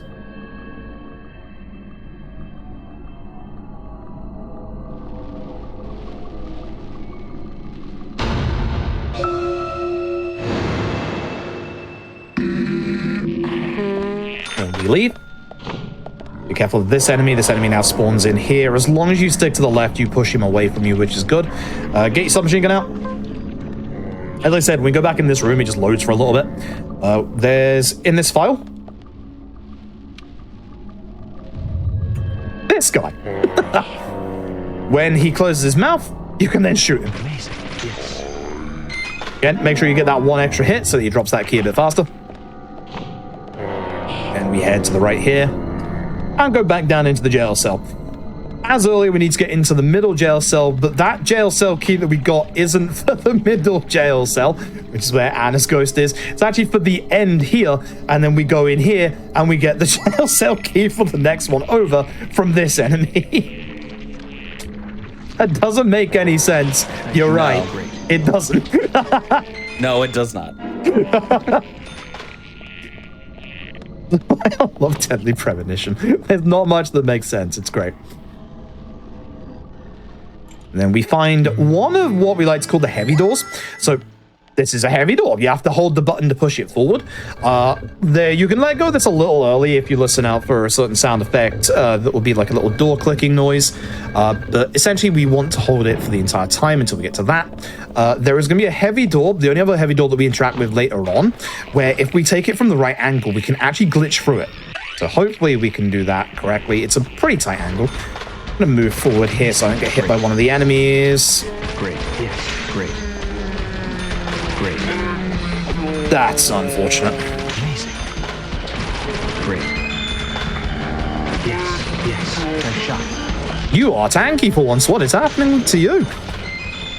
Unfortunate. Right. I want to end the fight on that side of the room so that I could be close to Carol's earrings. As you can probably tell, this means that Carol has become the final victim. The ritual is supposedly complete to make the new Raincoat Killer immortal. We will see whether or not that is true. That is the second visit to the alternate sheriff's department. It's now time for the third. For some reason, we leave and we go back inside. I don't know why. But Forrest, Casey, and Emily are going to disappear while we finish the job. That Magnum, that's the same one we've been using. If you can't tell by those certain eyebrows, it should be pretty obvious who the new Raincoat Killer is at this point. Yes, it's 3 enemies. Usually I'm like sub 60 enemies defeated at this point, so I definitely have to kill a couple more extra than I would like in a run. But these things happen. It depends on like obviously enemy positioning, where they move, etc. I'll leave a little bit of root beer. And then, okay, this is the third visit, so this is the deer heads. So I need to go left and then straight. I have to constantly remind myself, because like the sheriff's department ones just blend together. Again, sheriff's department. Like they blend together quite naturally to me, because like most of the time, apart from the second one, which is just like being in the sheriff's department, they can just like look the same. Like they're exactly the same layout for some of these. So when we get to the corridor around the back, it's actually going to be the same layout as the first time we came to the sheriff department. Submachine gun first? Yes, because we've got the exploding barrel. So head to the right with these enemies this side. Hopefully go this side for you. Nope, you moved over, that's a shame. Sometimes you get past that enemy to the left. Most of the time you can, like 80% of the time you can. In this room, hit the barrel. Just shot a bit too early there. Again, remember the explosion has a little bit of a lingering hitbox, but if you attack it like from that far away, you can usually just get past it without the explosion hitting you. And as said, I am going to have to apologize because, again, the audio in this place is going to be bad. This is, again, not on, like... This is not on my capture, this is not on GDQ, it's not on your setup. It is literally just the way the game works. This background track and being in here gets just very crunchy audio-wise. So, GDQ are going to do their best to keep that low. I've got the game set to minus 20 decibels. It's just that bad. DP's audio mixing just gets very rough in this final, like, dungeon set piece. I can run fast enough here. It's going to be a little off, so I'll evade so I can go to the correct direction there. If you're fast enough, you can just about get to the Raincoat Killer. If I didn't have a little bit of health loss, I would... Actually, the game healed me? The game healed you? Really? That's wild. Okay. I've never seen the game heal me. That's weird. Huh. I always assumed that it didn't heal you here. The showdown time with him is close. We want to go straight across. Now we want to get our Magnum out. Because, yep, again, it's a corridor. It looks like this. Has these big square vents on the side. You know what enemy is coming. We want to grab the curvy-tailed squirrel key. So, yes, we're alluding to the squirrel key from earlier again. And here's the first enemy in here.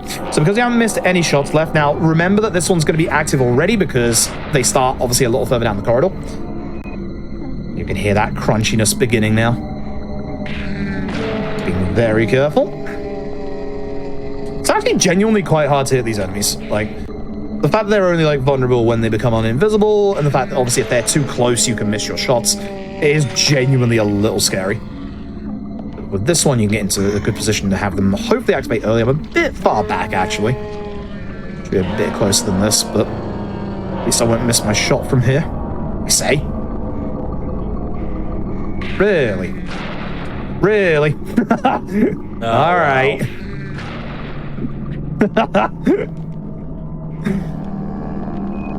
Very, very clever little try and sidestep there. Yeah. And we reload. So at this point, the nice thing about not missing a shot is that we now have full Magnum rounds because the next time we use the Magnum is going to be on the final boss. Oh, I said the final boss. That's a lie. Not the final boss. There's that audio I was talking about. Sorry, folks. There is nothing we can do about it. It is just like this, unfortunately. This is why I always like run this game at minus 20 decibels. When I said next time we'll be in this room, it'll be quite hot. That guy's doing a lovely little dance. Should be good on submachine gun bullets because I should still have one clip left. We should be fine. This bit is scary. I might take a safety heal in this next bit because there is a portion in here that could potentially almost kill me at this HP value. So, Raincoat Killer's here. Ideally, I would have shot the left box because it's one of those that's been hit a bit. If you see me looking to the right, I'm trying to get like onto a position where I won't roll away too far. Unfortunately, I didn't have a good angle there of the desk. This one, if you're fast enough, you can just run straight forward. There is a route to the right as well that you can go, but it's a lot quicker to go to the route on the left. And again, it's going to get pretty bad audio-wise in this next corridor, and then the bad audio is pretty much done after that. So again, apologies if you have tinnitus. It's pretty bad in here. This is the worst of it. Fortunately, this is the worst of this area. Yep, that hit me. Yep. Had a feeling when I saw that enemy aiming. They have hit me 2 runs in a row now. This is unfortunate. They've been very aggressive towards me lately. This bit's scary because there is an explosive barrel here. That's getting hit. I intentionally moved over because I knew that they wouldn't hit me for full damage there, and I really don't want to take any more damage than this. If I tried to get around the corner, the explosion hitbox lingers so much, it hits you through the cutscene. Which is weird, but it is what it is. And that is our final insta-death QTE. Kind of. Last one of those. One of those, okay. Last one of those, at least. Now here is the Ghost of Anagram. Actually, no, it's not. Getting confused with the earlier part. This is the symbolic stairs. I will reload my submachine gun, because if I don't, I'm going to have a couple of problems in the last part of this fight. A change to our Magnum. The really cool music. As we go up to the rooftop and we find the new Raincoat Killer. I'm really hoping this fight starts with a very specific action, because if it does, phase 1 is very quick and very simple.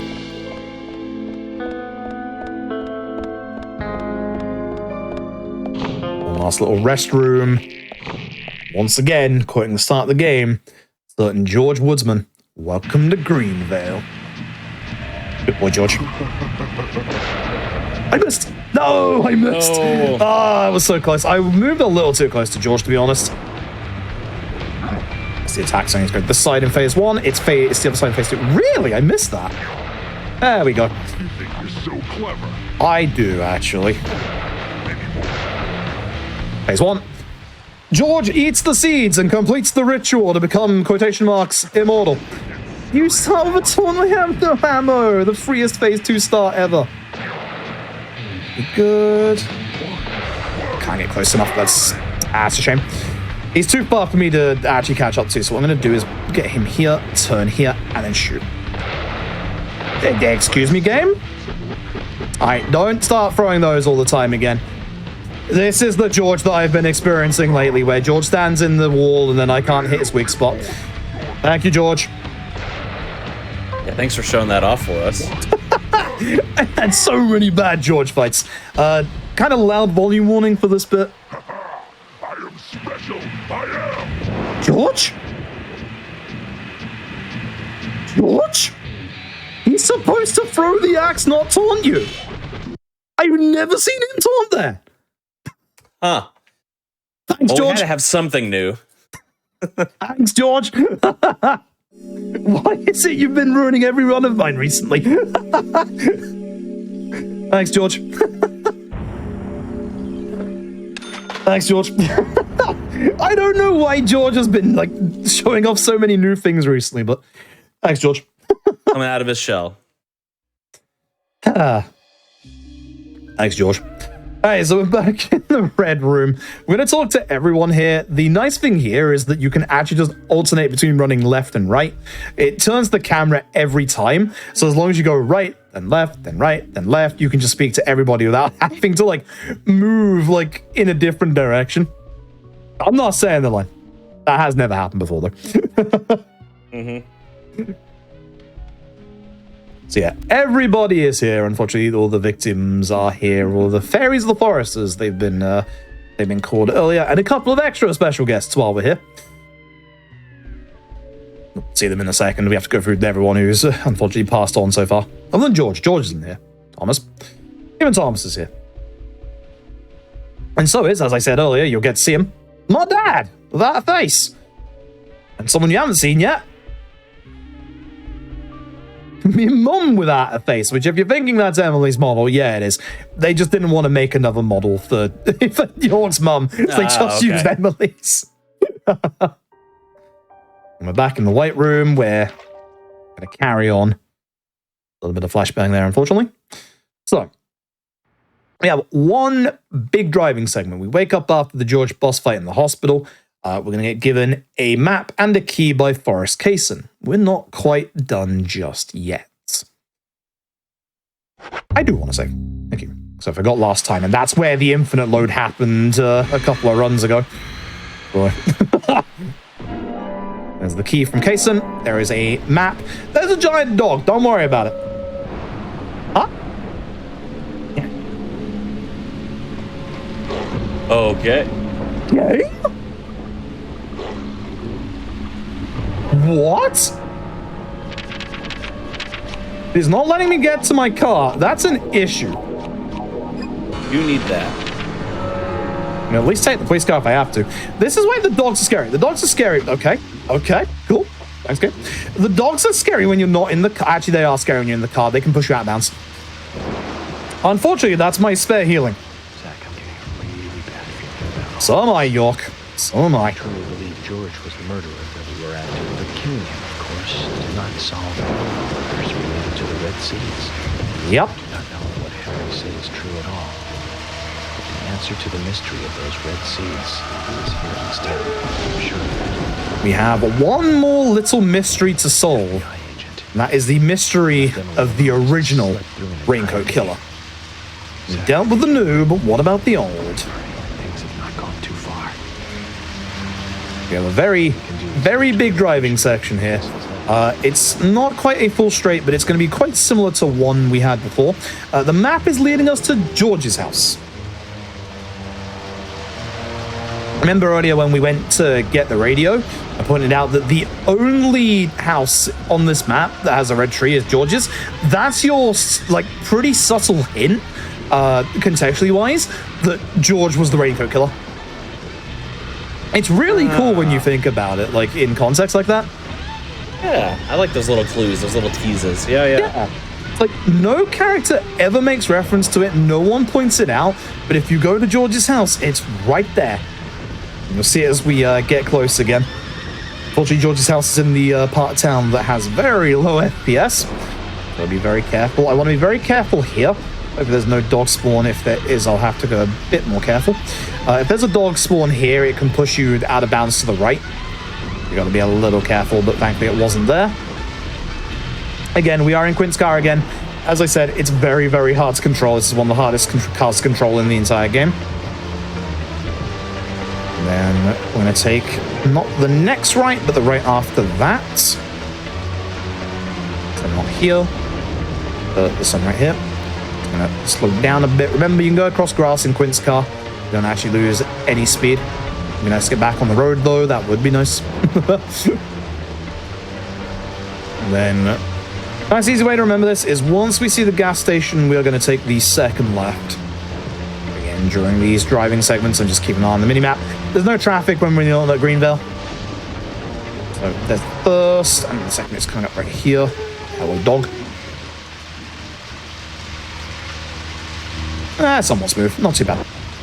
It's a really hard turn to make when the FPS is quite low in that part of town. So some of these road names they're pretty funny. This is Gnome Avenue. We've had Invisible Street. We've got Gnome Avenue. We've got Undyne Street. You know, Undertale.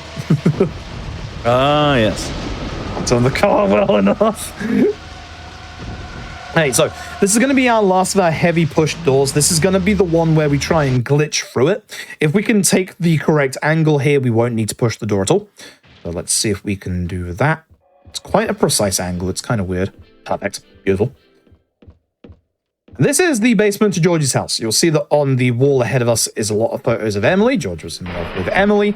And in this room, we actually find out what happened to George's mother, which you'll see on the chapter select screen in a second. No flower was going to help her, unfortunately. There she is. Not looking too good. That is the effect of the red seeds. Yep. Now here's one for you to throw another spanner in the works. Slight flashing light warning, there's going to be a film grain effect and a bit of flashing lights from the lightning. It's time for the game's third playable character. We're going back to 56. We play as the Raincoat Killer, the OG Raincoat Killer. Moving a lot faster. Yep, and my dags are just making sparks on the ground. As you do. Remember, when the 13th bell rings, that's why it's important, it's because when the 13th bell rings, game over. Now, in terms of background music, I promise you, this ain't me. For some reason, I seem to speedrun a lot of games that have Amazing Grace in it, like OG Yakuza 1, Yakuza Kiwami. This, for some reason, there's just Amazing Grace while you're playing as the Raincoat Killer. Sure, why not? I suppose. Right? So you can actually like attack people on the way through, but I'm not joking when I say you actually have a really tight time limit. And this is with me knowing where to go. There's a good couple of areas you can go that are just complete dead ends. So we're just gonna run over there. You'll see some weird things happening as well. There's a person over here that's having a nice toasty time sitting in fire and also levitating in it. Pretty impressive, honestly. Wow. A magician of sorts. Great. It's a great magic trick for parties. You can slightly hear behind us, there are the vines appearing behind us. When you get to certain parts, the game says, all right, this is the right way, you have to go this way. But if you're already like bell toll like number 10 here, you're in a bit of problems because you're already like kind of too much out of time. And like, even though I know the way that I'm going, we're already at number 4. And there is a bit of speed tech after this bit that usually I would show off, but because I've lost all of my med kits just now, if I do it wrong, I'm going to lose half my health. So I'm not going to show it off because it only saves like a second. So, not worth a second. Let's get a little safety. Yeah, not right now.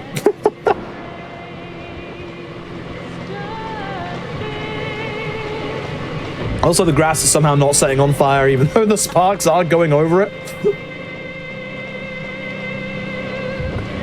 There is also just some objects here that just don't exist, like, you know, this tree, or parts of this tree. Oh yeah, this is the original Raincoat Killer. This is when, as Harry was alluding to, something happened back in 56. The military came in, as they always do, and started pumping this weird gas into town. This gas was made by the red seeds. This is why the red seeds are so important. But when the original Raincoat Killer, who I believe is Harry's father, makes it to the top of the clock tower, he's gonna see the army general, who looks a lot like a certain Forrest Kaysen. Remember back in chapter 2? FK? In the coffee? Wow. Yup. Yup. That was alluding to Forrest Kaysen. Now, unfortunately, in this bit, all of our friends are obviously possessed by the gas. If you attack any of them, then you get an instant game over. The trick is to go between those two fire barrels. If you get the right angle, you just, like, slide right on through and you don't take any damage. I don't remember the exact lineup, and if I try it, I'm going to lose half my health. We're in the White Room one last time. This is technically the point of no return, but the point of no return was, like, 5 chapters ago. Before the whole Galaxy of Terror bit. Things are going to move a mile a minute. Unfortunately, Emily isn't doing too good, and we've suddenly got white hair and heterochromia. So, unfortunately, we're going to have to deal with this guy. To decide for so, yourself what you must do.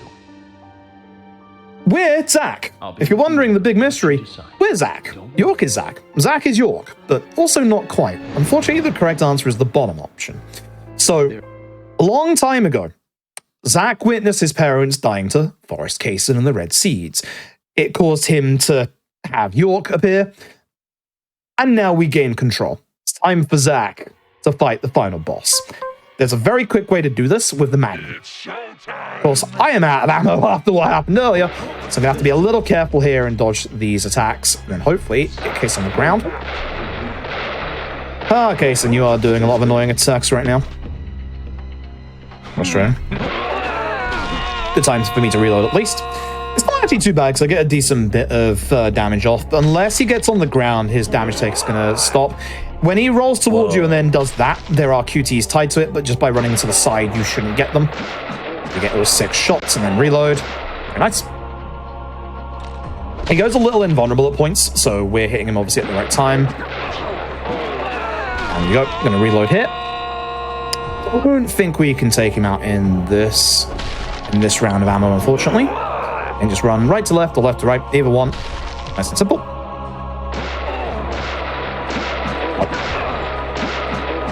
Close look. Should be able to get him when he jumps up here. Hello? I've never seen him lay down that long. Huh. Run is full of surprises. Should be it. Yeah. Nice, good. Phase 2. This is the worst part of the video game by far. Remember earlier when I said there was a chase section in the final boss? This lasts minutes. It takes so long. Even though it looks like we're going down, we are going up the clock tower. Now, he's going to throw his orbs. Usually I wouldn't evade out of the way if they were further back. But with having no healing items left, I am not taking that chance. I should know the right angle for the other ones. Essentially, we just have to run until we get to the bottom or the top of the clock tower. As Forest Kason gets a bit closer, he will do a QTE. The nice thing about these QTEs is it will either always be BA or YX. It will never change it around to like XY or XB or XA or any other combination. It is always BA or YX. You are being very aggressive. Yep, that's what I was worried about.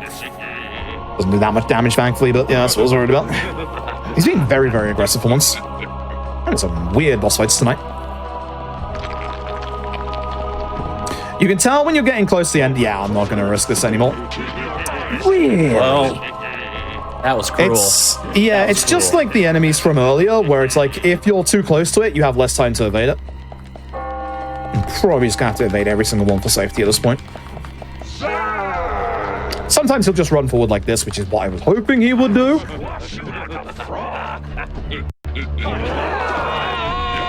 Change to using the palm of my hand for this, because, like, hurts my arm quite a bit, this bit. But yeah, you'll see in a second, the bricks will start appearing in the bottom left of the screen. That's your kind of cue that we're close to the end. I should be good health-wise for the boss like this. The final boss, still the final phase, because there's another phase coming. All of its attacks are very easy to dodge. Very, very easy to dodge. It's very unfortunate I got hit by those two. Obviously, ideally, you don't get hit at all, because you just lose time. Are you running at me again? Kason is aggressive tonight. Kason wants to seal the show. I guess so. Jeez. My pocket light on, by the way. Yeah, that would have hit. So you can see the bricks have appeared at the bottom left, so that means we're very close to the end now. Okay. Starting with 3 shots isn't too bad. I should be able to get the first shot off, hopefully. Right, so final phase of the final boss. Try and guess where the weak spot is. You will never guess where it is. It is the doll. So, this doll is weird. When he's recoiling like this, you can't hit the doll, and the hitbox is very weird.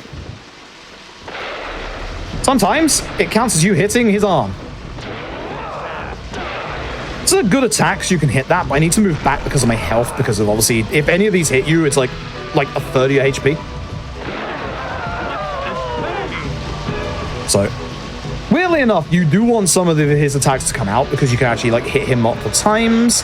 See that, how I got a hit there without him recoiling? There's like a very small period in between like these recoils where if you can get like the right angle to hit the doll, you'll be able to get a little bit of extra damage off without him reacting. Could be for attacks. You don't really have the time to get a shot off during these unless you're like at the very back of the arena. With his fist slam attack, the shockwaves will actually break these like little like boxes around and you can get items from that. Good hits. Yep. My aim is good, at least. That's the thing I was worried about going into this, but my aim is good, at least. I'm just not going to risk it.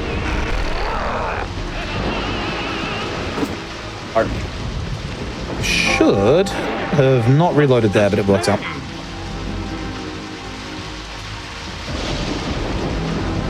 I like this angle. I should be more to the right. Ah, it worked out. Okay. One more shot. One more shot should do it. Get this right here. Oh, he moved. Bit early. Okay. Plenty of Magnum rounds. I've still got like 20 rounds left. We're still doing pretty good on ammo here. And that's why I wanted to get the hit off before this, because now I gotta wait for this animation. So, Forest Kason has gotten smart. He's realized that holding his weak spot is probably a bad idea.